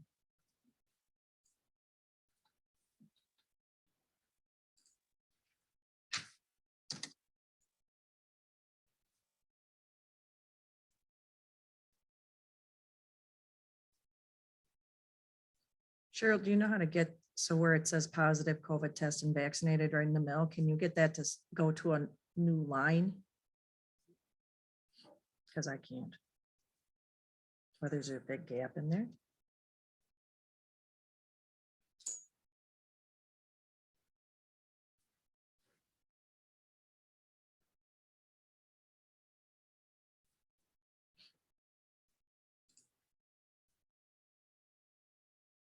That's my problem with kids, and I don't want to say it truly, because the main thing is they're not leaving. Sometimes it is. Most cases it is. And if they're not, hopefully the teacher will notify them and say, hey, I'm concerned about this child. Maybe that's something that can be said, to the teachers, like, this child just came back from 10 days of isolation. Noticing that this child seems to still be having a cough or running nose, then, or if you know of children who are immunocompromised ahead of time, that would be a situation where that child might know it's 20. But that's going to be few and far between because children are generally healthy and have strong.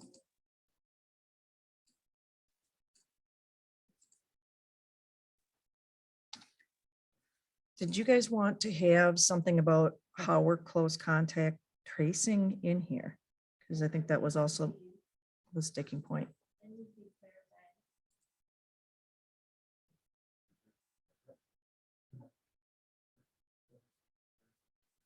Yeah, you guys had a nice discussion about it, but it didn't get put in policy, and that was where my disconnect was.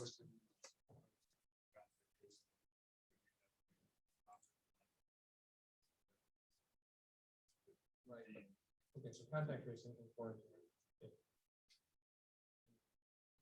We are going to contract trace everybody that would be contact, and then she is going to tell them, you've been exposed. Okay, Quarantine process is what you're trying to get. yeah, so you guys had talked about the last time about only family members of a positive case could be quarantined versus all close contacts. What do you want that to, that's the gray area now. But I think that's one of the main area when we go unvaccinated. Okay, Because as of right now, the quarantine vaccinated, but the policy states you do not have to quarantine. all right, so are you guys okay with the quarantine vaccinated then?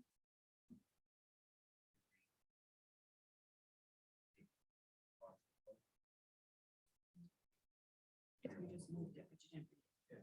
I'm sorry, positive COVID test and vaccinated. Students and staff quarantined for 10 days and at least 24 hours with no fever, without fever reducing medication, and other COVID-19 symptoms are improving. Loss in taste and smell may persist for weeks and months and should not delay the end of the quarantine. Will wear a mask while indoors for 14 days after exposure. And then that when you've been fully vaccinated CDC thing did not copy over. So that's not really It's just a link. Yeah, it's a reference. So I will just make sure that it gets, So I think this is pretty good. The thing kind of question with this is who determines if that child's showing symptoms? And I'm thinking like high school. A lot of high schoolers, and they don't always, you know, they're not like- So David's been exposed and he can go, he's vaccinated, so he can go to school. And I ask him every morning if that's temperature. He's doing good. on his temperature, and all of a sudden he develops a sore throat. I would be checking that with my child. Are other parents gonna check that? Or do we have like a system, a systems process where we check the exposed children for symptoms? I'm wondering if those children should be like screened. So there's other surrounding schools that have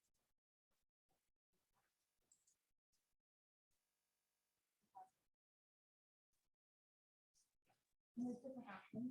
I mean, risk is one of the fear than the other.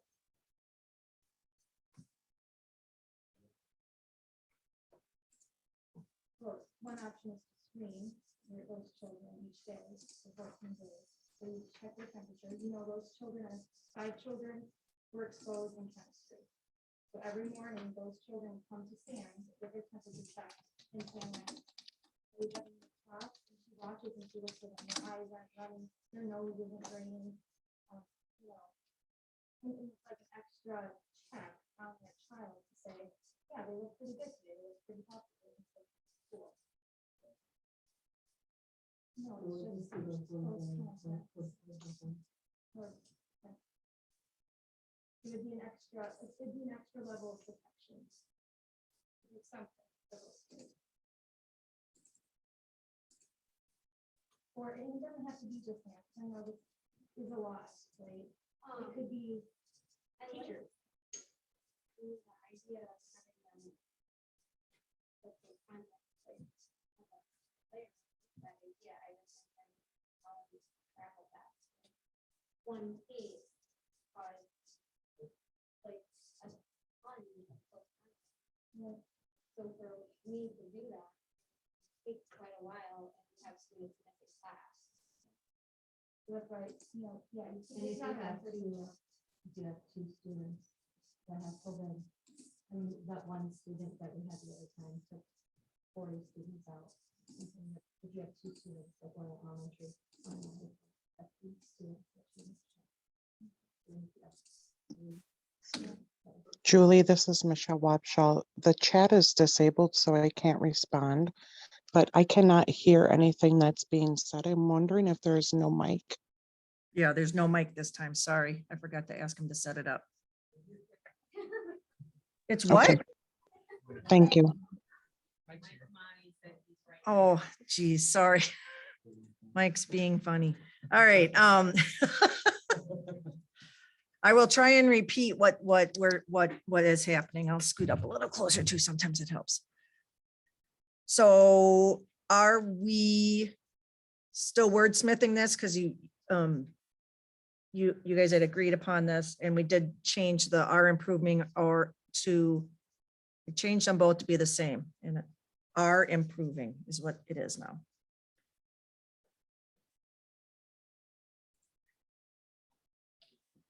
Do you want to go on to the unvaccinated or are you good with this or?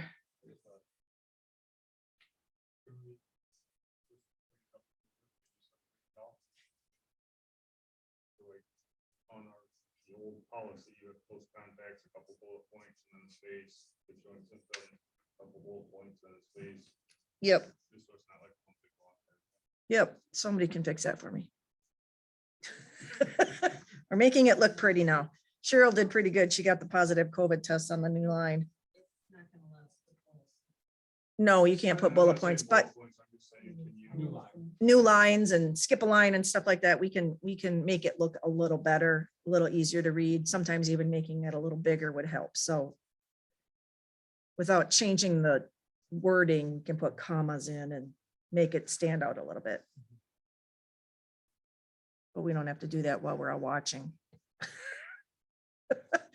If you're okay with us doing it later, we can make it look less blocky.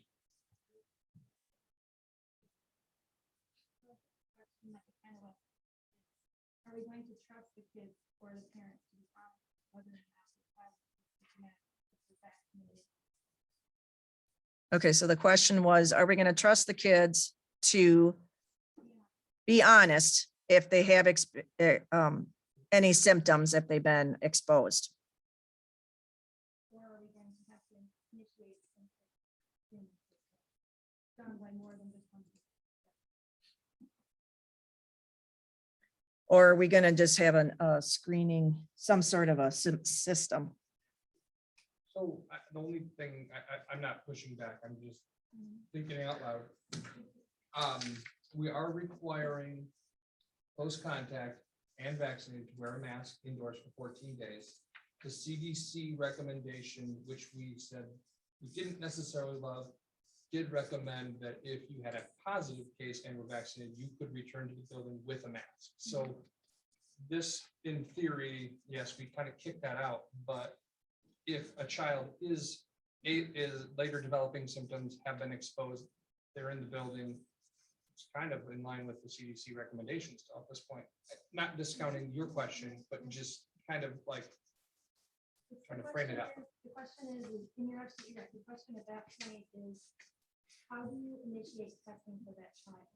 When testing is in Richmond Center, I mean, unless you do the biometrics or the antigen test, whenever it's here. Or do you just, you just let those kids keep coming, because that's the point where you really want to test spread. So that's critical.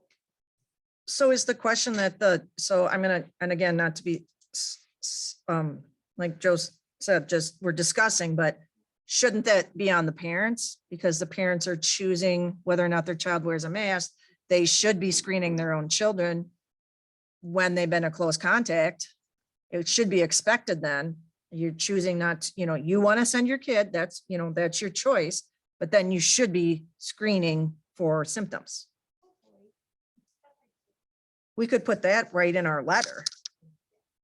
That, it will be expected, that you have been identified as a close contact. It's not required that you quarantine, but it is expected that parents screen, monitor, whatever. We can definitely do that.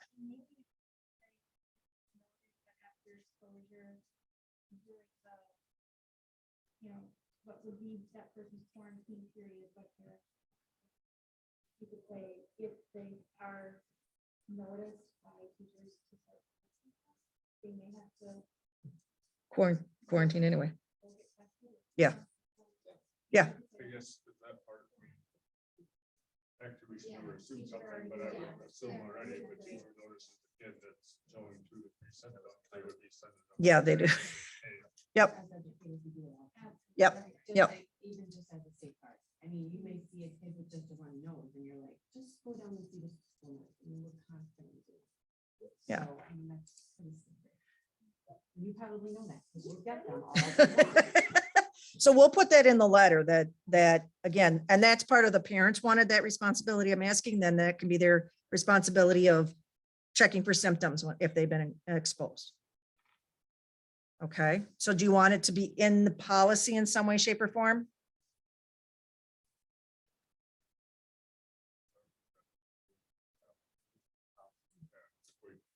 Okay. All right. So Sam, we'll make sure, notate that we'll fix your letter so that it's reflective of that. All right, are we good with quarantine vaccinated? Shall we go on to quarantine unvaccinated? I will read. Close contact of a positive COVID test will continue to notify any close contacts of positive cases. I should probably put the school will. 14-day quarantine after last exposure from a positive person for close contacts. Oh, here it says families will be asked to monitor their child for symptoms and contact the school. if he or she becomes symptomatic, if the student or staff member's negative test results were collected on or after day 6 of quarantine, quarantine may end after day 7, return on day 8. The student or staff member must then continue to monitor for symptoms 1 and 2, wear a mask indoors. And I just changed that because they were bullet points and we don't have, we can't do bullets. The above 2 must be done for the full 14 days from the last exposure before returning to school or work. Then it says star, if the exposure is to a household member where they cannot quarantine away from others at home, the last date of contact may be the first day of isolation for the case. And let's just go with that and let's not worry about the testing positive quite yet.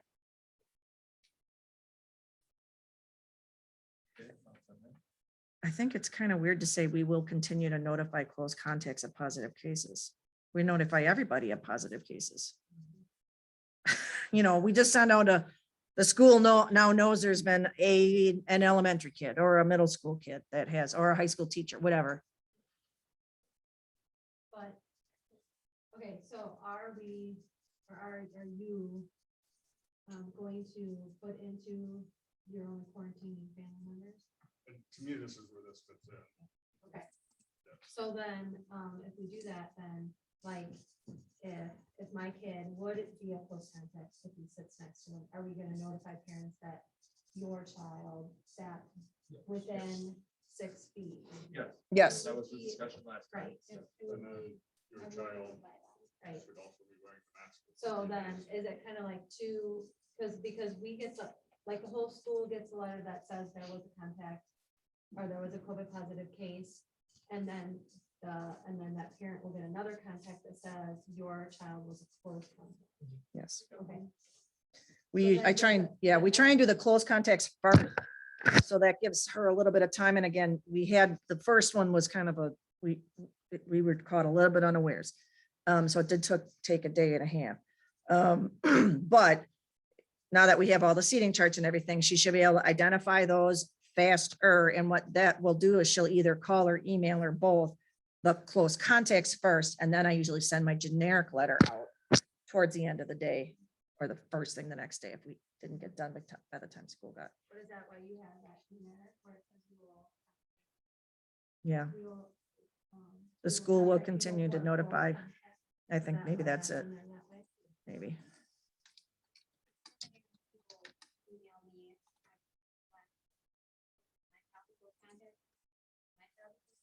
With my child, like I got 15 of them. So. It's stated in there that we will notify you. Okay, I did change it, so it says the school will continue.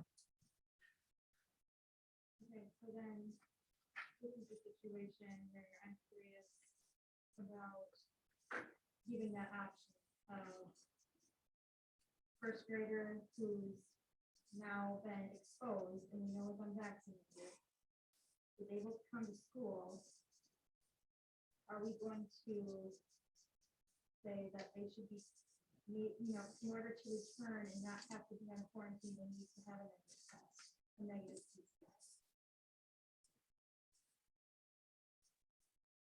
Because otherwise we're having that child who isn't testing and was exposed and unvaccinated coming to school. And we don't know if they're potentially then spreading that to others. Another key spot where spread could happen very quickly. Correct me if I'm wrong, but wasn't this kind of the spearhead of you can come to school if you're vaccinated and positive, but wear a mask? So if we're gonna go down this family quarantine contacts have to wear the mask again. For that reason, if you are positive, then 5 days later, your symptoms go up, then know you're gonna be quarantined. The difference is that these are unvaccinated children. And we know that the majority of the unvaccinated children are going to be 12 and up. But the point was, is if we're gonna allow a positive, and again, this is going back to the last meeting, not what we're talking about now, but the discussion that was going on at that time, I'm pretty sure was, well, if we're gonna follow the CDC and say we're gonna allow a positive case to come back as long as they have a mask, then why can't we, as a close contact, make them wear a mask in case they are positive? You know, how do you tell the two apart? Big difference for us in the hospital, and this is the very same thing I deal with every single day. And truly, this is the first meeting I've been able to make, because I work so late into the night lately. And you're right, it's hard to kind of say what is more important, masking or vaccination, what comes first. And the way it works in the hospital, at the very least, is it's based off of vaccination status. So it's the same situation. If I have an employee who's vaccinated and exposed, they may come to work, but they have the mask. But that was exposed. Yeah, I'm talking about an exposed child here too. Yeah, but I'm saying, back to the conversation of a positive, you tested positive. Okay, So if you're if vaccinated, you're positive, you out. so according to the CDC, and again, this is back to our conversation last time, they state a positive child can come to school as long as they wear a mask. As a school board, we said no. A positive vaccinated or a Yes. positive? Positive vaccinated. CDC said they could return. Yeah, that's why we did that. Based off of that recollection. it's kind of what- So when we're done, please somebody show her. Yes, but, and that was kind of the recollection of, okay, if you're vaccinated and you test positive, as long as you wear the mask, come to school, therefore the mask. Everybody else basically from what you're shedding. I would say in a perfect world, you're absolutely right, the mask is helpful. But we're talking about young children and Yeah, and I agree, but to the point was, because you had parents here saying we have to go strictly by the CDC, you had parents fighting it, and the point of the board was, if we're gonna go by the CDC and they allow this, then why can't we? Because the other point parents were making is we want our kids at school, oh, yeah.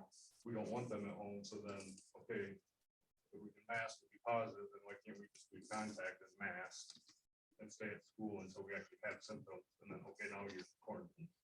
That's how we got to where we are. Oh, interesting. And I think that the big motivator that what drove this discussion to go from the 6 foot to the family quarantine was the sheer number of kids who were being quarantined that then tested negative, regardless of vaccination status. I mean, that's how we got to here, you know.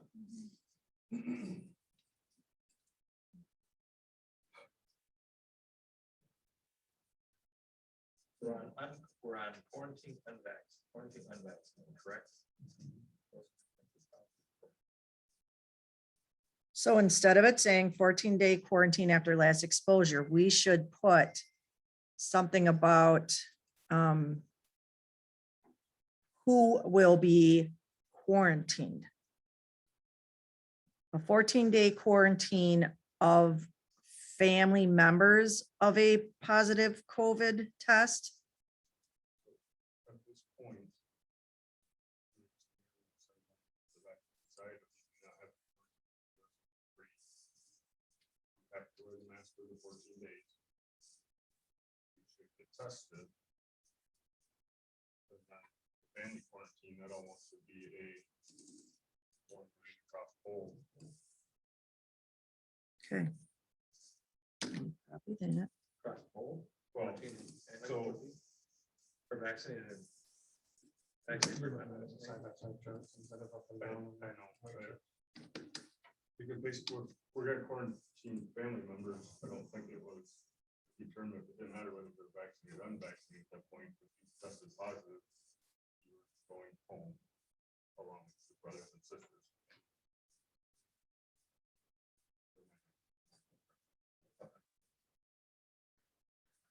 I mean, if we switch to the family quarantine, the vaccination status didn't matter. You were tested positive, you're going home, you're quarantined for 10 days, you can come back with a negative test. So to me, that part needs to go across both of them. If that's the route we're going. And then we can basically mimic what it says on the other side of, still have to wear a mask. Still should get tested, we still are pushing to get tested. Okay, so I copy, so the close contact unvaccinated now it says the same thing as the close contact vaccinated. Just the first 3 lines there.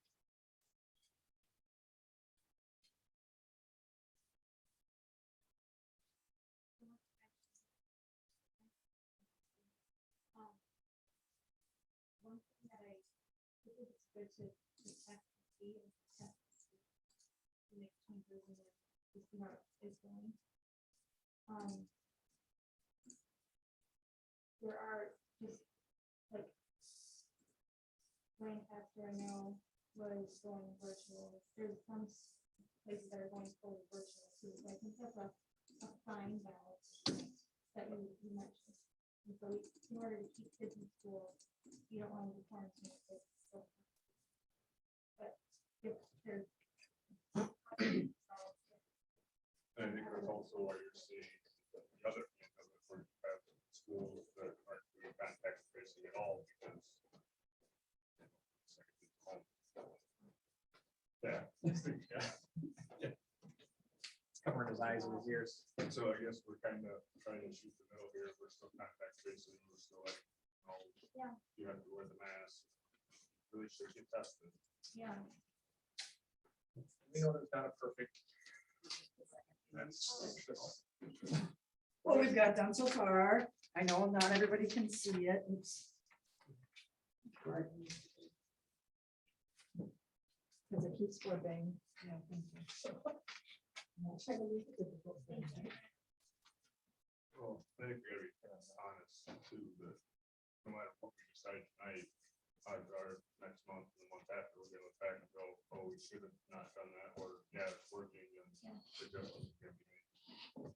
And it will be on the agenda from now for the foreseeable future. And as when we discussed the last, as I made the statement in the last, when we were having discussion with some people, was like, this is just, we're evolving through this. We're trying to, so much what Bob said, we're trying to do our level best and try to keep kids and teachers in the building and in person. You know, there are, you have options if you want to be virtual. Those parents have chosen that route, but you know, we are going to most likely update. And it'd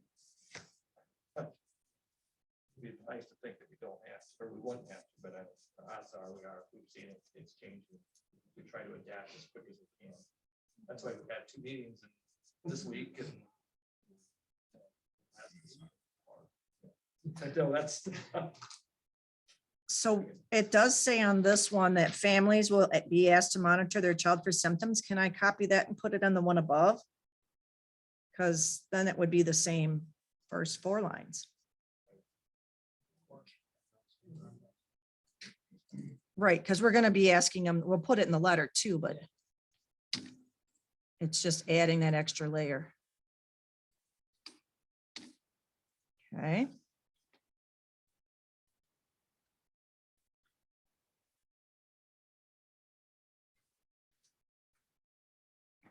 So then I should take out if the student or staff members' negative test results are collected no, we have to stick to that.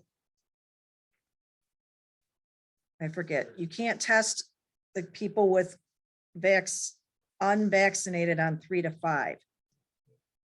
You have to wait till 6. Right? So, yeah, okay, so I'm going to.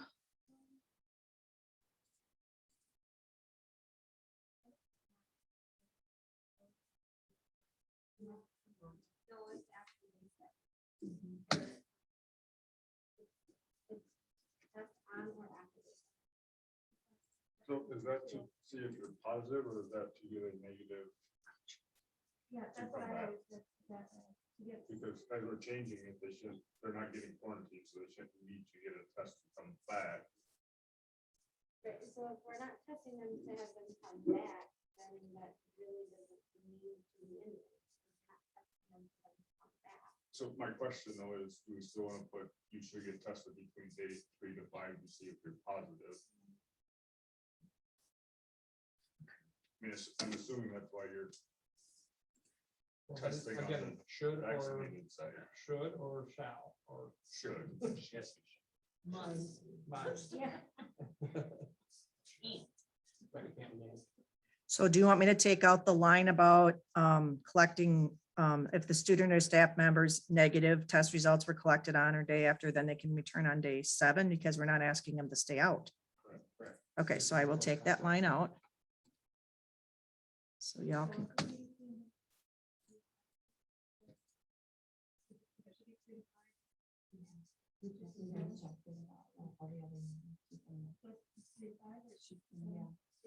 It's on or after day 6.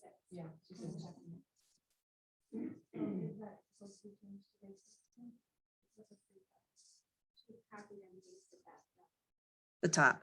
from the vaccinated. So, I guess too, my question, Sam, is, do they have that list on the vaccinated side to, you're getting tested to see if you're actually positive? Yeah.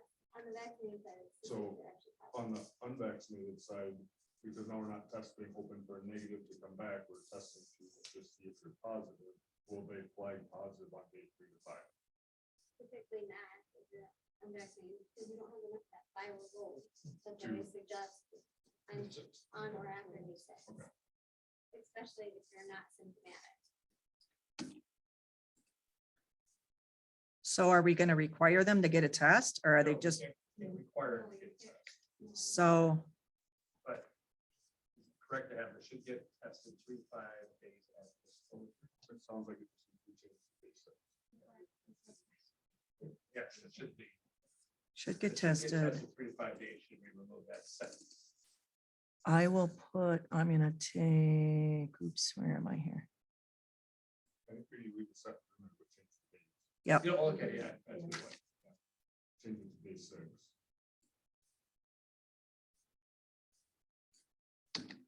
You're gonna have the vaccinated people get tested, yes, and the unvaccinated people don't get tested, but to line the days to actually make sure it's an accurate test makes sense.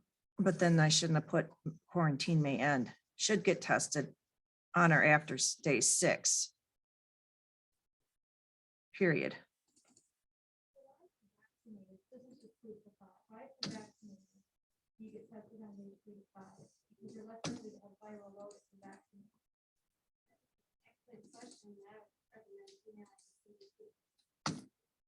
So that was copied and pasted right off the CDC website recommendations on where first meeting. We have 3 to 5 for our vaccinated and unvaccinated for healthcare. I haven't looked to see what happens to school. It just, and when you think about it, you think, okay, so you're vaccinated, you're less likely to have viral load total. Why on earth is it recommend 3 to 5 for vaccinated and then after the 6 for unvaccinated? Because the unvaccinated is much more likely to have higher vaccination. That makes no sense. And I don't think you're gonna get an argument from anybody. No, I don't think so. We have this. I know.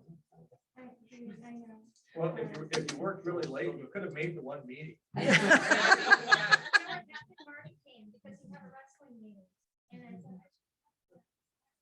Yeah. I know. All right, so I did make it mimic this other one, only it says should get tested after day 6 after an exposure to someone with COVID. Because that mimics what it says on the top one. And you guys should have a printed, albeit very small printed copy. And then but they both say families will be asked to monitor. And then it says a student or staff member must continue to 1, monitor symptoms and 2, wear a mask indoors. And I just made that because we used to have 2 bullet points and we can't seem to do that. So the above 2 must be done for the full 14 days from the last exposure before returning to school or work. I think that was where you got in your email, you said that contradicts like that last before returning to school. Yeah, that was weird. That was Asking them to stay home.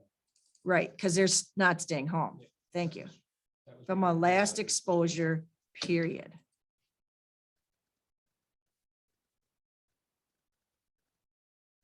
Okay, we good with that so far? You removed that before. Yes. Then if the exposure is to a household member where they cannot quarantine, again, that's just repeating that. So are we good with the close contact? But now if they test positive, so it's bold, they must quarantine 10 days from symptom onset or from the date of positive test. Students can return to school after all the below conditions are met. It has been 10 days since the start of symptoms or positive test date. Symptoms are improving. It has been at least 24 hours since fever went away without use of fever reducing medication. Loss of taste and smell may persist for weeks or months and should not delay the end of quarantine. Okay. It But- might be important to know on this for parents to, if the patient is in, if the child doesn't have symptoms and they test positive, and they get 10 days out from that, but then they just start to develop symptoms, their 10 days is extended from that. So they're initially asymptomatic, they test positive. Initially, their 10 days starts from that point. But then, let's say 3 days into their 10 days of isolation, they start to get a runny nose. Then their 10 days actually. So now, So it's just something to be Yeah, noted. I mean, Doesn't it's it say right. that? Yeah. It has been 10 days since the start of the symptom. Or a positive test. So what that's saying is either you're symptomatic and you get tested, so that's your 10 days being symptomatic. Or your positive test, which is because you got a test because you're exposed, but you're asymptomatic. If you're asymptomatic through the entire thing, 10 days, great. So if you put and or in there. So, and maybe I'm confused, but I'm pretty sure that's like the exact opposite of what we talked about last time. Whatever was first. So if you tested positive and symptoms started in 3 days, you go from the positive test. That's If you- exactly what the common says. If you, That's different for healthcare providers. and for- Yeah, Healthcare so- providers are very different than public health. They're Oh, like two yeah. separate things. Definitely. but again, because if you had the runny nose and the symptoms first and then tested 3 days later, then it's from symptoms. I'm pretty sure the way it was stated beforehand was whatever one comes first is the start of quarantine. Okay. Good to know.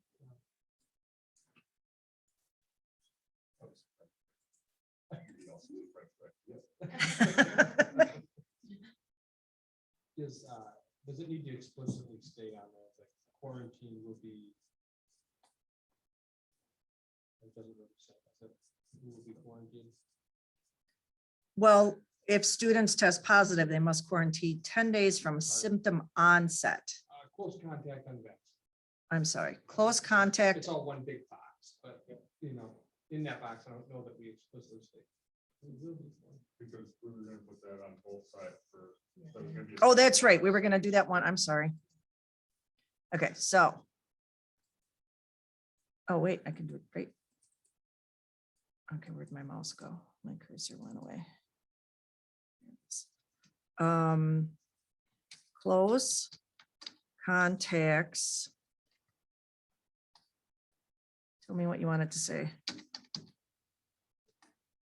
I'm just typing in the bottom and the one down. Close contacts of positive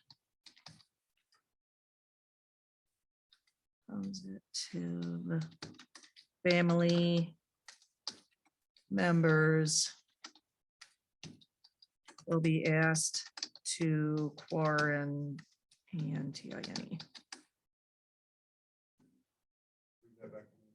Close contacts of positive family members will be asked to quarantine.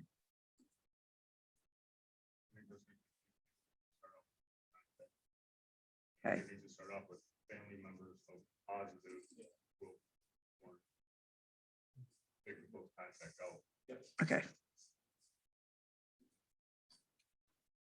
Family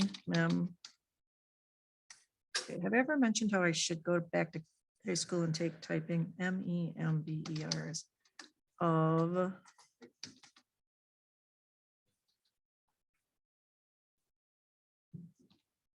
Ms. Burnley consider that? Yeah, actually, I had Sue help me out there for a little bit, but I don't have the, okay, family members of positive will be asked to quarantine. Positive what? COVID positive, thank you.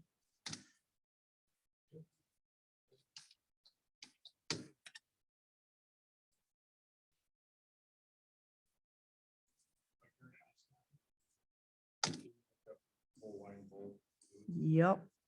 Bold, I can even make it bigger if I try. Whoop.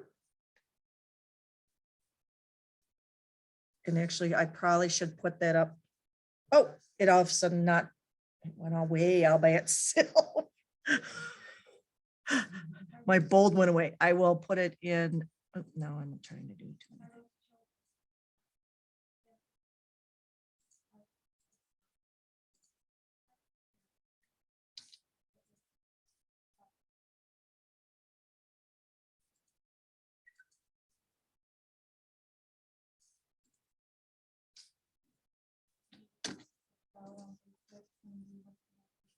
I'd be concerned about that. They're gonna have continued exposure for that entire time. I think that they should be out for the 14 days. I think that mirrors. Because they'll have, because even if, you know, like again, like that's gonna be repeated daily exposure. So you might want to clarify that quarantine for 14 days.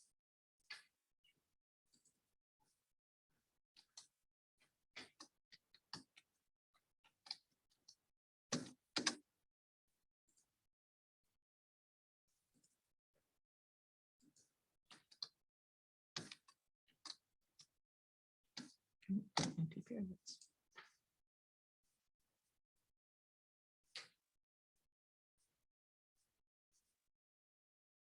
The word COVID disappeared from the map. Family members, of positive family members. If you're too happy, you have to quarantine. Sorry, it's not even 10 o'clock yet and I'm getting punchy already. All right, close contacts of positive, That got reworded on accident somehow. So it should be positive COVID, COVID positive. It should just be family members, not close contact. Oh my gosh, it totally changed. Okay. So family members of COVID positive. What was it? Positive students will be asked to quarantine for 14 days. Wow, that was weird why it did that. Oh, it just went back. What the heck? Control Z. Control Z. Control C. No, it did it again.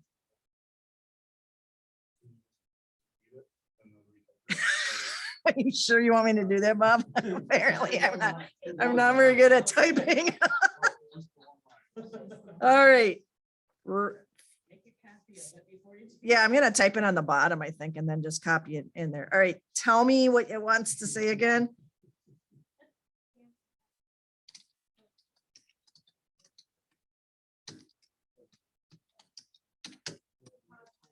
Will be required to quarantine before. It's not even typing.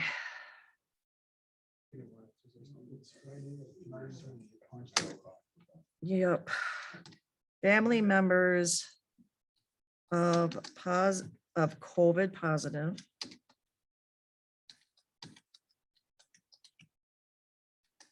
will be asked to quarantine for 14 days.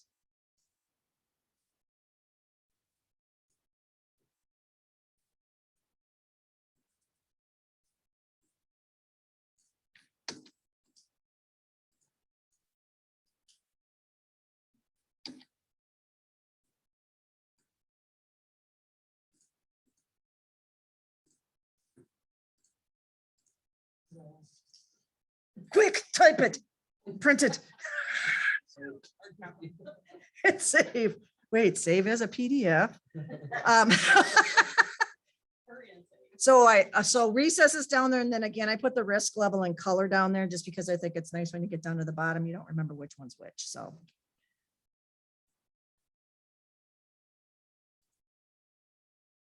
Do we need to- did we cover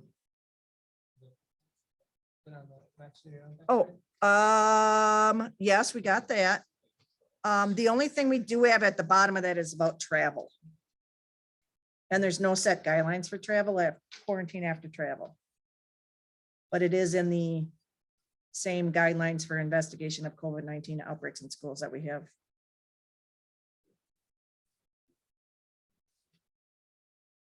Policy, you know, Yeah. Yeah.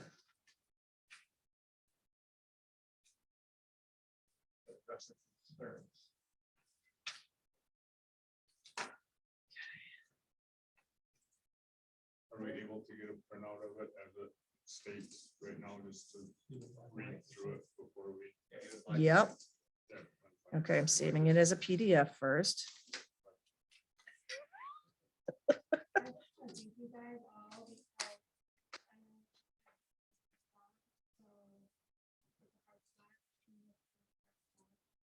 So, it's a hard start.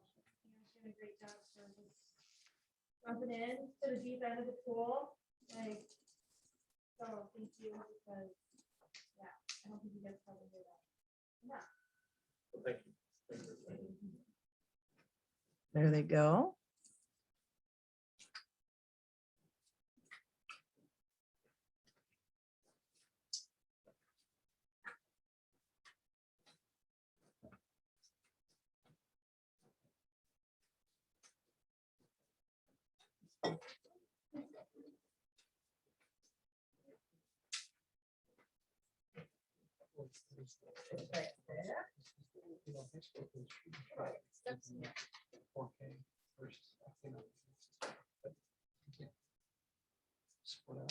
Spend months on it.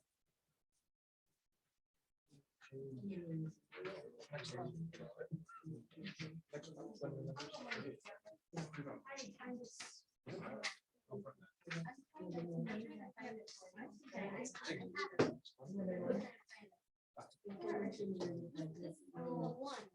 This is it. It's a saved it as a PDF. It's missing a box around the something, but I'm not gonna worry about it. Okay, so I am going to put matrix in our notes and attach the PDF. Yes, we do.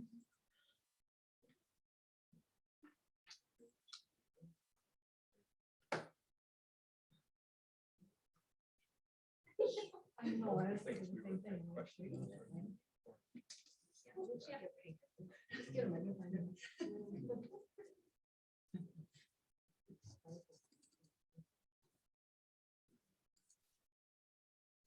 Look for typos and misspellings, please. Quarantine vaccinated.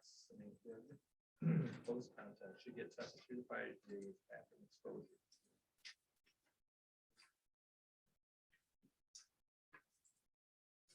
The word families, Great. under quarantine unvaccinated. Quarantine unvaccinated family. Family. Okay, that is now changed. On the quarantine vaccinated, I'm looking at the second page, back side of the page, close contact.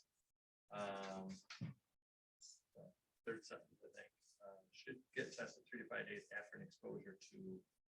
Someone with COVID. Doesn't show on the printed. As long as it's in the matrix, It must have not carried it. if it's margins, it automatically just cut it off. So whatever, as long as it shows up on. That's so weird.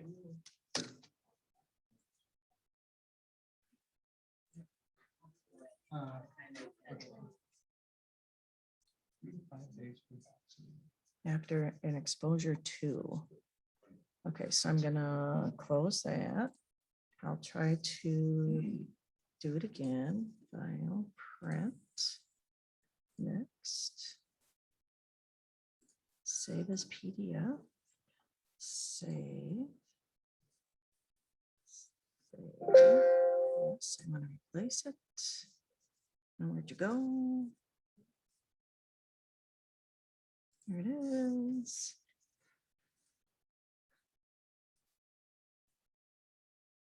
Exposure 2. Still did it. So on the quarantine vaccinated. If showing symptoms, we're gonna quarantine for 10 days.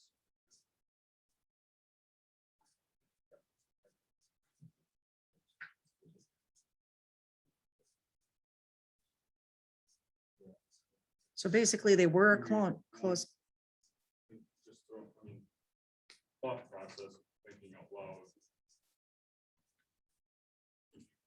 Test on day 7, 8, to come back on.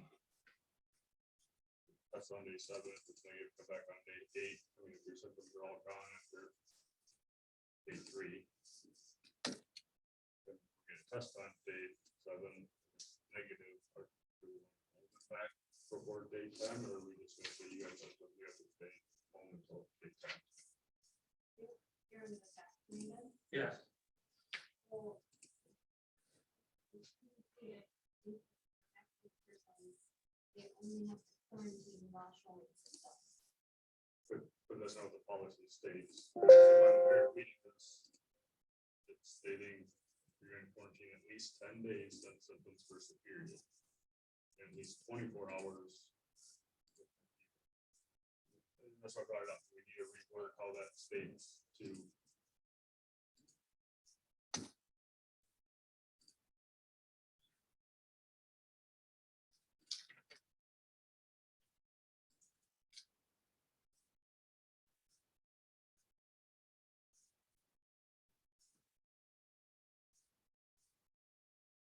Didn't they get tested first?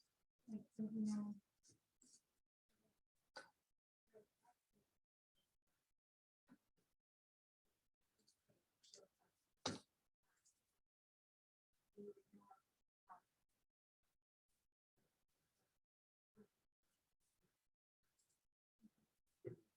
Put something in there with proof symptoms or the negative test and we're not allowed to come back before day 10.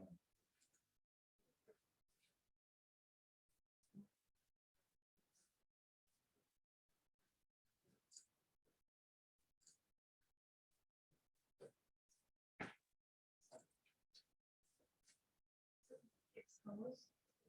Yeah. Oh. Should it say that inside for people? Like-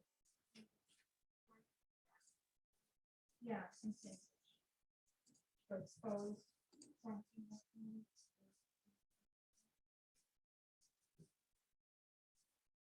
Do we want to get rid of the word quarantine? We're not really talking about being quarantined with Yeah. close contact. We're really talking about Just quarantine. vaccinated. Yeah. We're just- it's vaccinated, unvaccinated. Or maybe exposed, vaccinated, exposed, unvaccinated.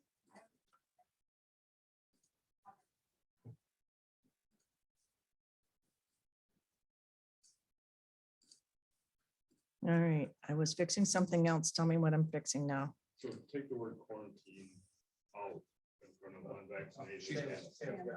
Oh, thank you. I'm trying to make this one box has really small print in it. I'm trying to get it to not be so teeny tiny.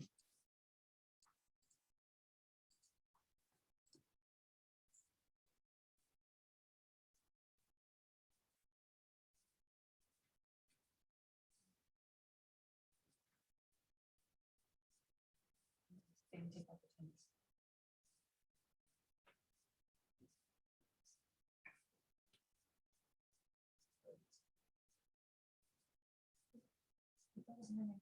Yeah, it's.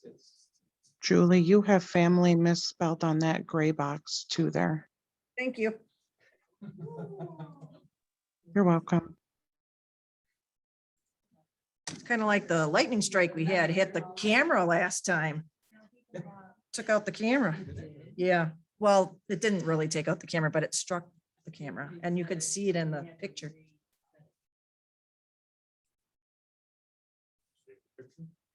Adam has it. Did you want me to try and find it and send it to you?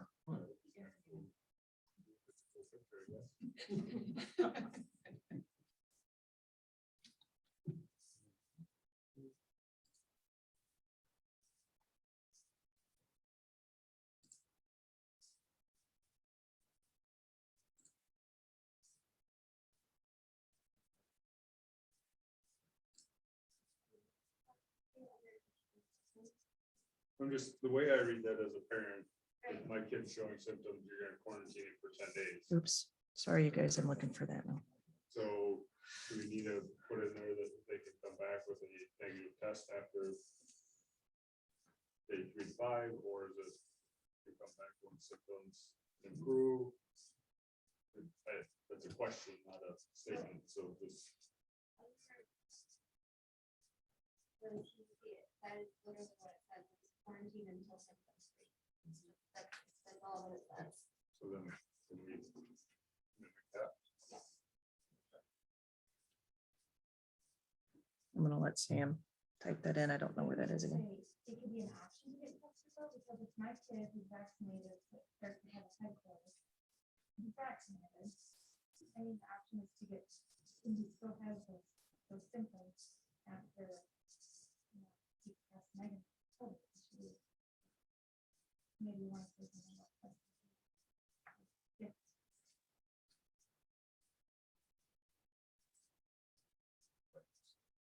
Symptoms improving or Yes. Symptom free. symptom free, like, Yeah, but I don't want improving. They're tested positive, or they're showing, yeah, that's true. They're showing the best.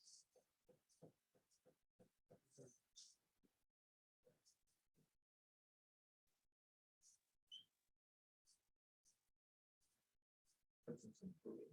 so I guess, and maybe this is where I'm getting confused too, is this after we're in close contact, or is this just a separate bullet point? To me, it's a separate bullet point. Yes, it's separate bullet point. They're showing symptoms. Okay, So so vaccinated, they're showing symptoms. So maybe if they're vaccinated in close contact. And if It is they're a little confusing how it's written, because So- you wonder, like, does this mean that they're exposed, or does this mean that they're just sick?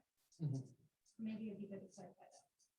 But I read the same. So to me, it's just this. Well, what's written is it was quarantine, and now you took that quarantine out, so now it's vaccinated individuals. Yeah, so the So that's vaccinated why it's- individuals, That's why it seems like it's a little different.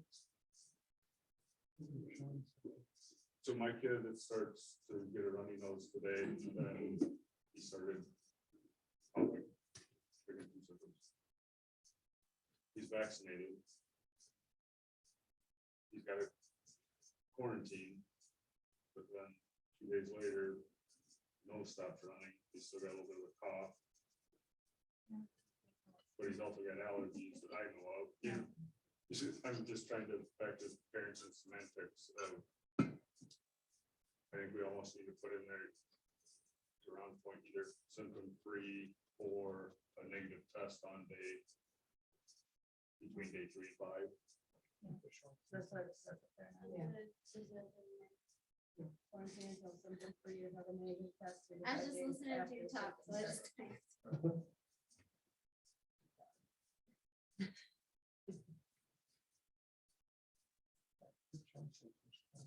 Maybe you could say it's not exposed and showing symptoms, and then you could have another one that says it's exposed and showing symptoms. But to me, if we're exposed, we're back to that throws you in a different category. I just wanted to clarify that there really is separate categories. So I think other people are gonna read it the way you did. So maybe say it's not exposed and showing.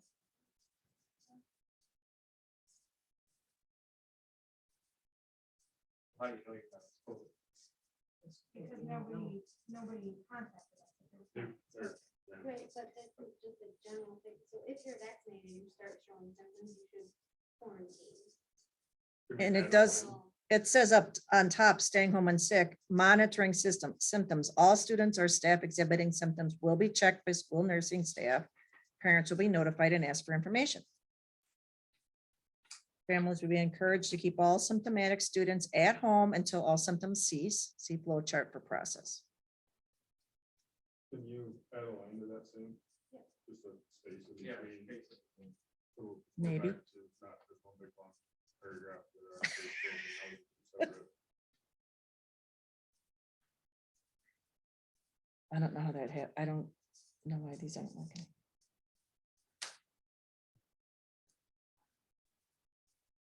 For the family.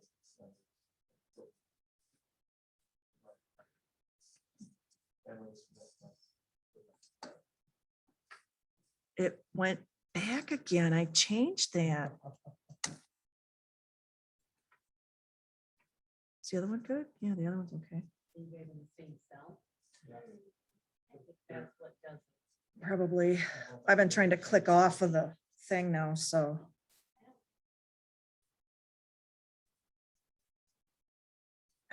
Yeah, I put sure on that a little while ago and I did left justify it, so I think that's helping with some of it.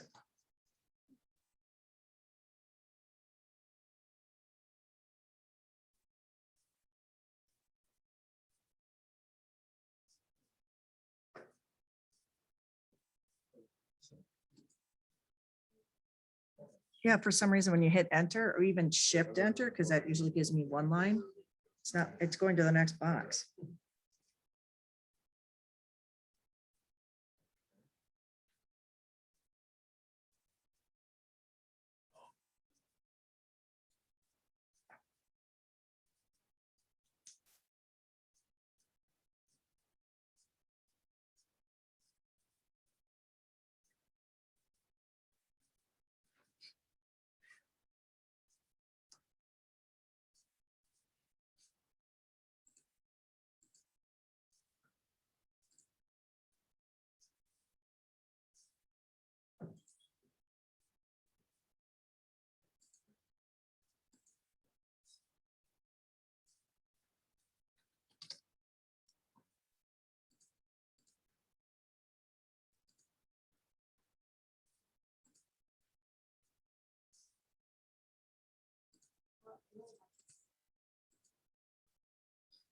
We might be able to do something like, I'm gonna go on to the unvaccinated one and do this.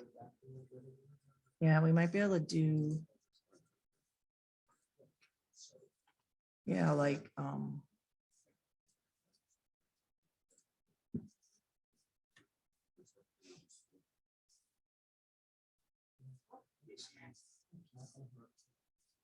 So the families will be asked to monitor the child with symptoms and contacts. In contact with school if he or she becomes symptomatic. Gonna get added to the vaccine you want to. Line 3 of the unvaccinated box. line 3. Oh, she got, what did you do? It's there. We were wondering if it had anything to do with text wrapping or. Yeah.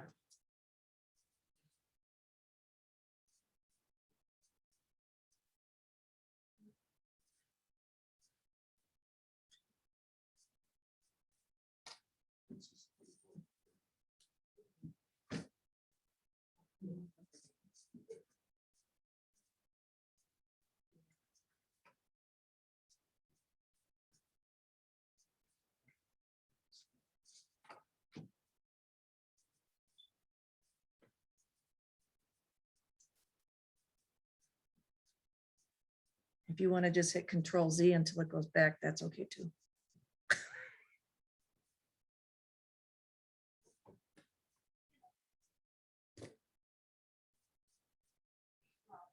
There we go. Oh, yeah.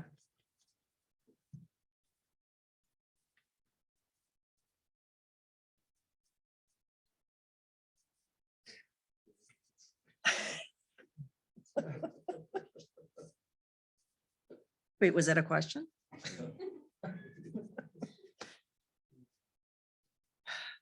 All right. The word is the way it needs to be worded. Yeah, okay, so. Formatting. Formatting. But did they add what you were talking about? if you wanted the third line of the unvaccinated box where it says families will be asked to monitor their child for symptoms and contact the school if he or she becomes symptomatic. You wanted that added up to the vaccinated box as well. I have it in there already. It's in the third line. It doesn't show on the printout. Oh, Jiminy Christmas again with this printout stuff. Let me see if it shows up on my. I might have added it since we. Probably. Okay. Who was on this? I just back to. No, I get it. It is there now, in my next PDF.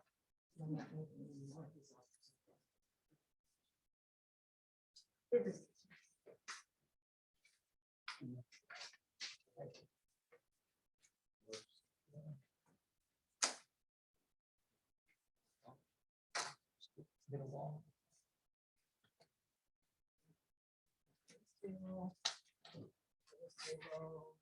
Should be the newest.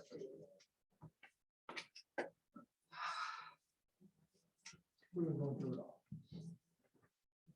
Okay, Okay. So I'm gonna put the matrix.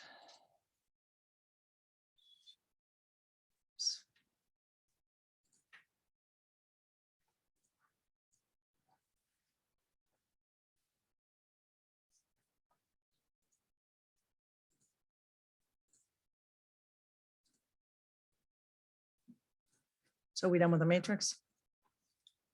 good question. So. Where's all this quarantine in there yet? I don't know if that changes your. I don't know, I think it's strange things, but. Yeah, it does. All right, What's printed out on the PDF says quarantine. But doesn't match what's presented. up there. so let me save it again as a PDF. I'm getting good at it. Okay, save as PDF. Save. Yes, I want to replace it. And here. This. New.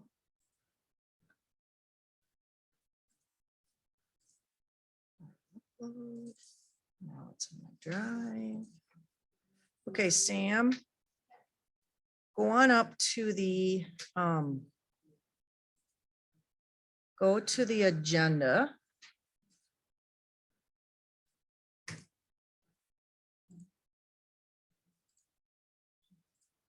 Okay.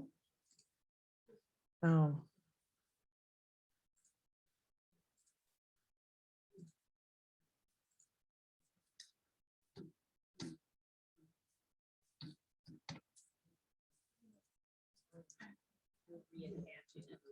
I'm just gonna put it on the bottom. So now it'll be. Go underneath, it's on, down a little bit lower. That's the new PDF. See the word matrix?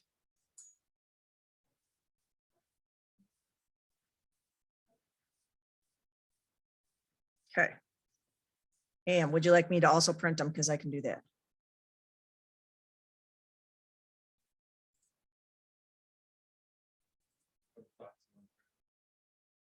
They're attached there and then.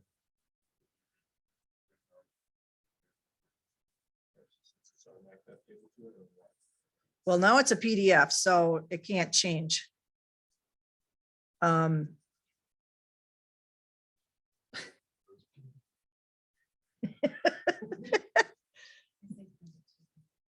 Okay.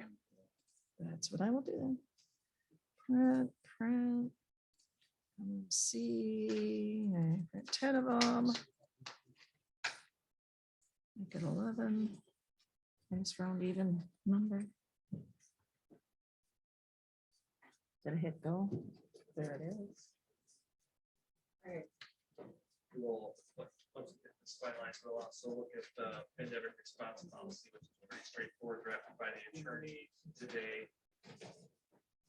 That directs people to essentially how to follow the matrix.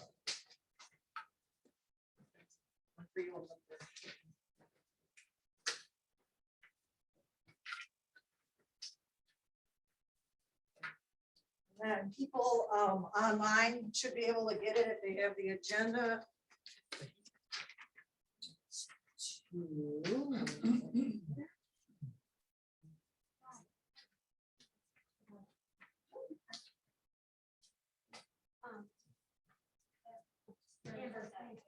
Sorry, I'm forget. I got that pulled up. Oh.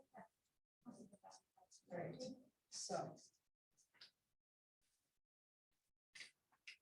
Find this next to cohorting that I think is, did you get one? Yeah. It is. Yep. You don't have.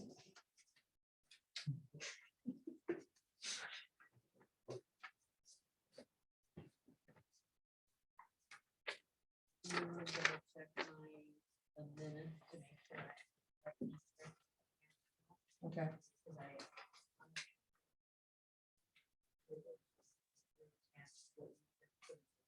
Okay. Right. I'll double check. Wonder if there's a timestamp on it. Oh,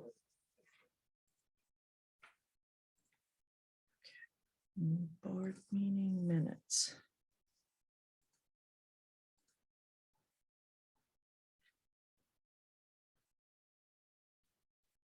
No, what you linked I think I'd like to link in the minutes the PDF, which you wouldn't have yet. Yep. So I need to.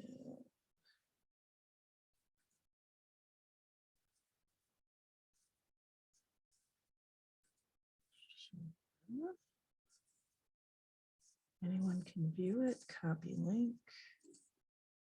It's my tummy.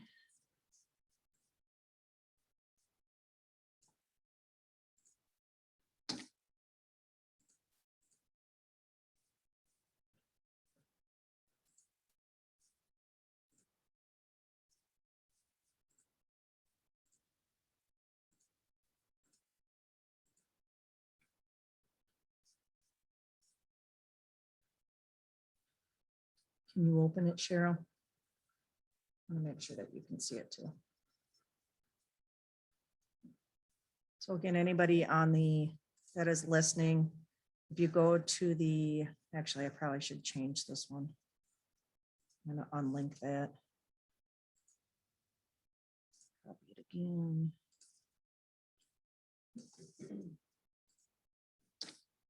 So now it's linked at the bottom of the agenda.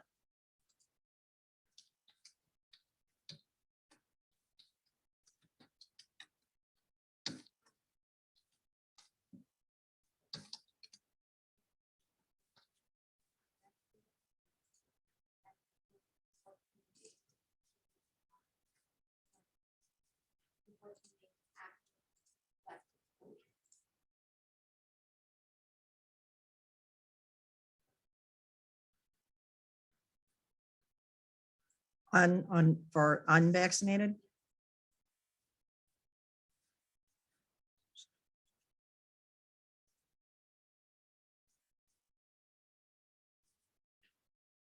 Mine, I read that it says 14 days after exposure or until a negative test.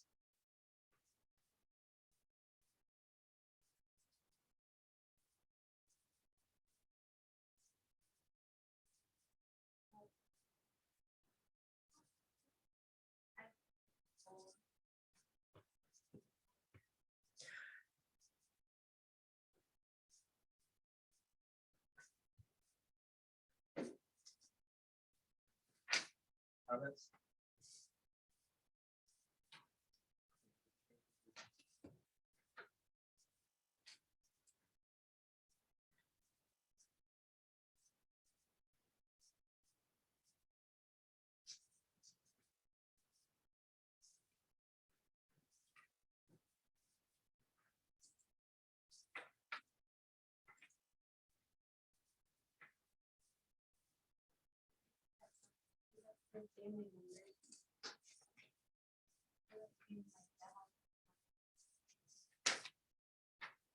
What's it, you have concern, Sam? Yeah, just the wording down here, so it's just given them a reported positive test 14 days after last contact. With the, or after last exposure. How that.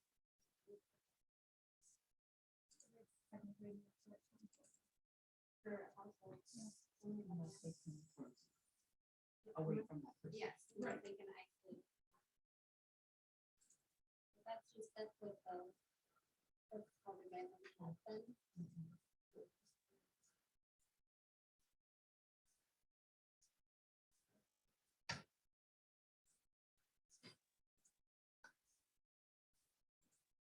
So if we're gonna do that. we should go around. Say, a date of positive, 14 days. On day 14. Does he test negative and Lane test negative? And then I'll come back with gauge on day 14, since they're negative at that point. Or are they gonna just stay for another 14 days? Is that what their last exposure? So you're talking about the early test out? Is that what you're talking about? Well, just to the point of, it could be 21 days or 24 days or whatever. If the kid that tested positive is coming back on day 14 or day 10. Yep. Can the family members then test on that point, and if they're negative, they didn't get it from the positive? Yeah, it's negative. You see where I'm going? with I that, do, though? yeah. So technically, according to like the county and the CDC, if their guidelines are you can test on or after day 6 of your quarantine. So that would be basics of their quarantine. Their quarantine doesn't start until the positive case quarantine ends. So they would have to, yeah, so they would be out for 17 days. So, well, it would be like essentially 20. We would just shorten that. That's how that would go. That's gonna be, that's gonna be a lot of clarification. People are gonna read that and say, Gage is sick, he's out, he's quarantining, the rest of my kids are quarantining, and Gage is during school year. That's what people are going to read that. And that's how they're gonna process that. They're gonna, it's gonna be a bitter pill to swallow, like the positive kid comes back first and the others just have to stay and wait. I mean, I'm not saying that that's wrong. I'm just saying that that's going to be need a lot of communication, and that's going to be a source of contention.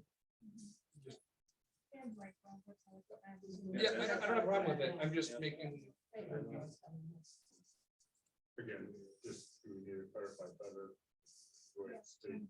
Yeah. An area that people would usually get confused in. How do you want to word it?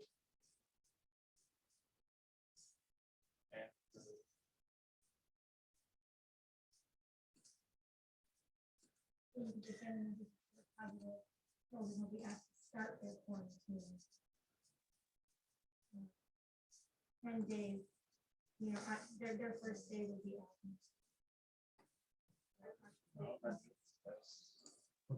Because then I would read that to say that, okay, when this child, when they come back, then that's when mine starts. I can stay at school until that one comes back, and then I start.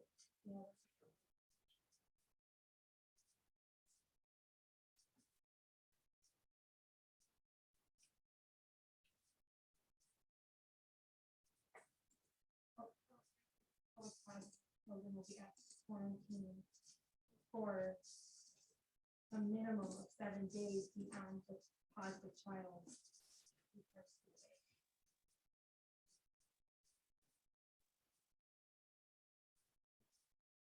You could say as directed by the county.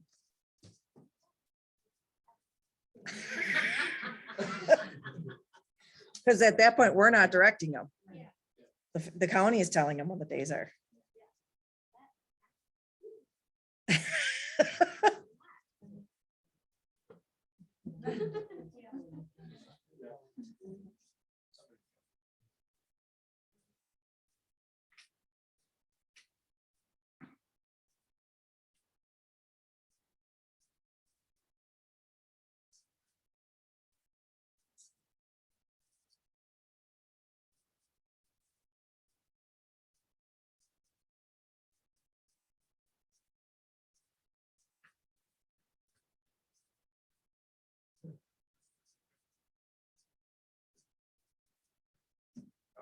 health department, probably.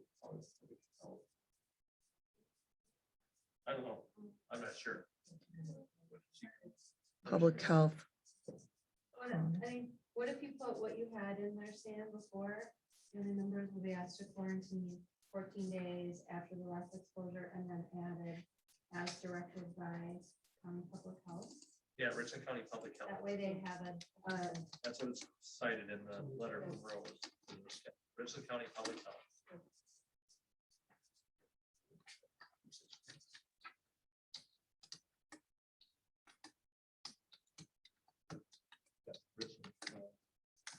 Well, it could be SOG. Yeah, it could be said.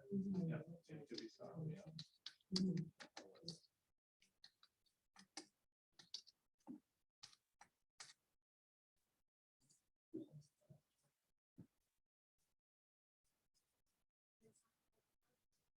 Yep. Well, it's Richland County, but we could be influenced by SOC. Yeah, so just the county public.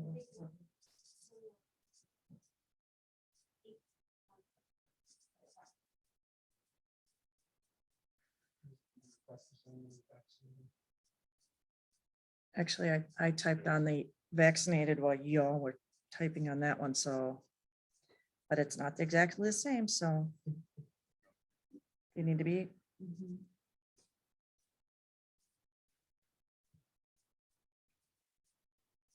Sam, you want me to copy and paste? Which one? So I have okay, so it's family members of COVID positive will be asked to quarantine 14 days after last exposure to positive case as directed by county public health departments. So that's the one we want to copy and put it in. Control C. Control V.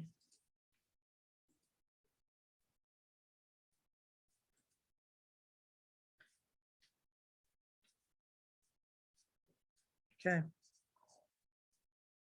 A vaccinated child has to.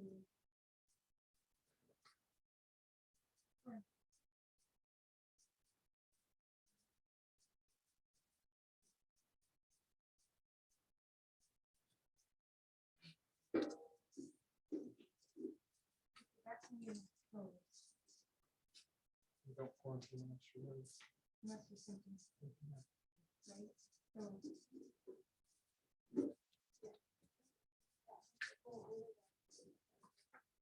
It is. If it says close contact and then if showing symptoms, quarantine until symptom free or have a negative COVID test.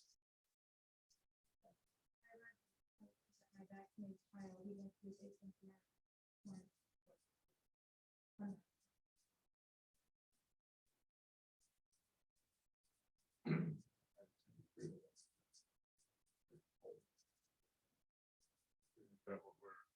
We're asking all family members of positives. Back to the continue exposure over and over and over every day when they go home.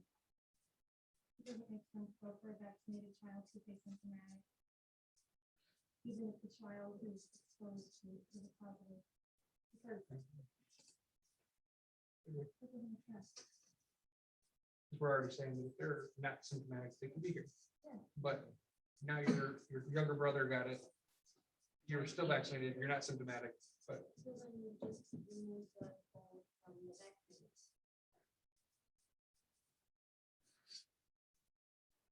So then what we're really saying is unvaccinated children of positive, unvaccinated siblings of positive children.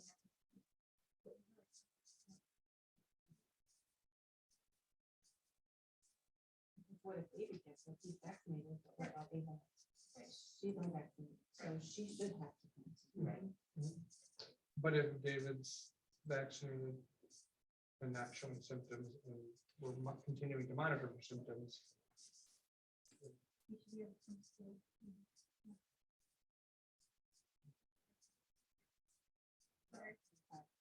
Unvaccinated. we take out So all at that that point, symptoms. though, he would be a close contact. David would then still have to wear a mask to come back to school. Vaccinated people vaccinated siblings will fall into the close contact category. But they're vaccinated, so they shouldn't have to quarantine. No, but they gotta wear the mask, they get fall into this close contact because they're at home with their unvaccinated. Yeah, that makes sense. So we'll just take that out of there. This might be a dumb question, but just for There are no dumb application's sake. That scenario, let's say David's wrestler, was David wrestler? Yes, So David's a wrestler. He could compete because with a mask on, because he is not being required to quarantine. that's why he got vaccinated too, and because believe me, he didn't want to get vaccinated. And well, if either comes home and she's positive, and like, no, you're not symptomatic and you're vaccinated, you can have. But okay, I just like, just how does this apply? You know? Yeah. yeah, Sam, can you go down one box? Because what I did is I added the word unvaccinated in front of the bold, just because there could be vaccinated members of the family and unvaccinated members of the family. Vaccinated family members will be treated as close contacts. Okay.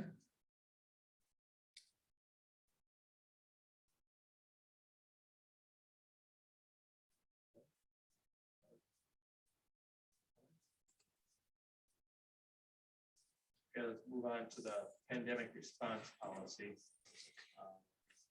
This was drafted by the attorney today. I'll read it. The school board of the school district of Ithaca recognizes the paramount need to protect the health of students, staff, and visitors to the school. The board approves the attached matrix as its policy in responding to the COVID pandemic. The board may amend the matrix from time to time, and the most recently approved matrix is the policy of the board. All students, staff, and visitors to the school shall comply with the requirements of the board policy and as stated in the matrix. When required by law, individual exceptions may be made to accommodate persons with disabilities on a case-by-case basis. When required by law, exceptions may be made to accommodate sincerely held religious beliefs on a case-by-case basis. Students failing or refusing to comply with the policy are subject to discipline. Staff failing to or refusing to comply with the policy or to enforce compliance with the policy when engaged in supervisory duties, including classroom, study hall, and co-curricular supervision, are subject to disciplinary action.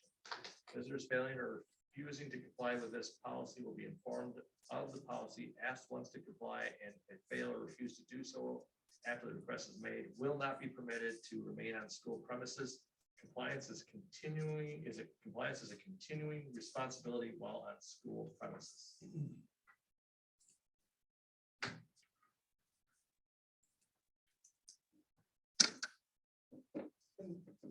Side note, Monday we talked a bit about kids who maybe were in non-compliance with mask requirements. Was that agreed that doesn't need to be in policy, rather that was principal and nurses? Okay, we didn't talk about it today, and it was.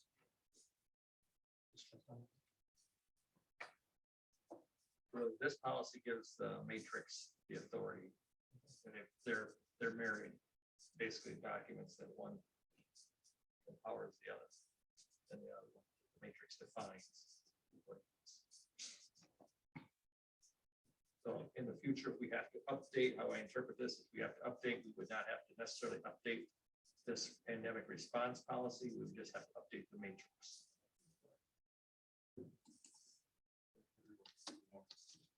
Motion, do we wish to do it on one or both?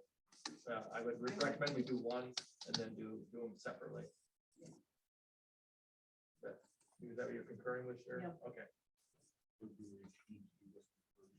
Yes, I would say we'd do that one first. So response for 3.1.1.1 updated policy, the pandemic response policy. I'll make a motion to adapt the pandemic response policy as presented. Motion by Mr. Brown. Roll call. Mr. Yes. Boucher, Mr. Arians, Mr. Keller, Mr. Manning. Yes. Yes. Item 3.1.1.2, the 21-22 COVID-19 transmission matrix. Entertain a motion.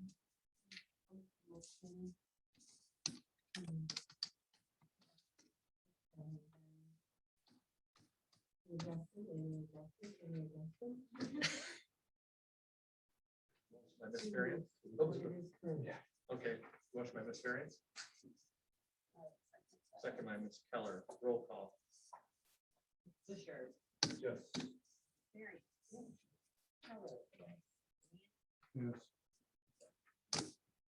Yes. Yes. Item 4, adjournment. I make I got Kelly second. On top, Lucy was first. All in favor, signify by saying aye. Aye. Aye. Stand adjourned. Thank you. We're getting fast at this. Yeah, it's- Well, we're not doing it again in this manner. Next week. Thank you, everybody online. Same bet.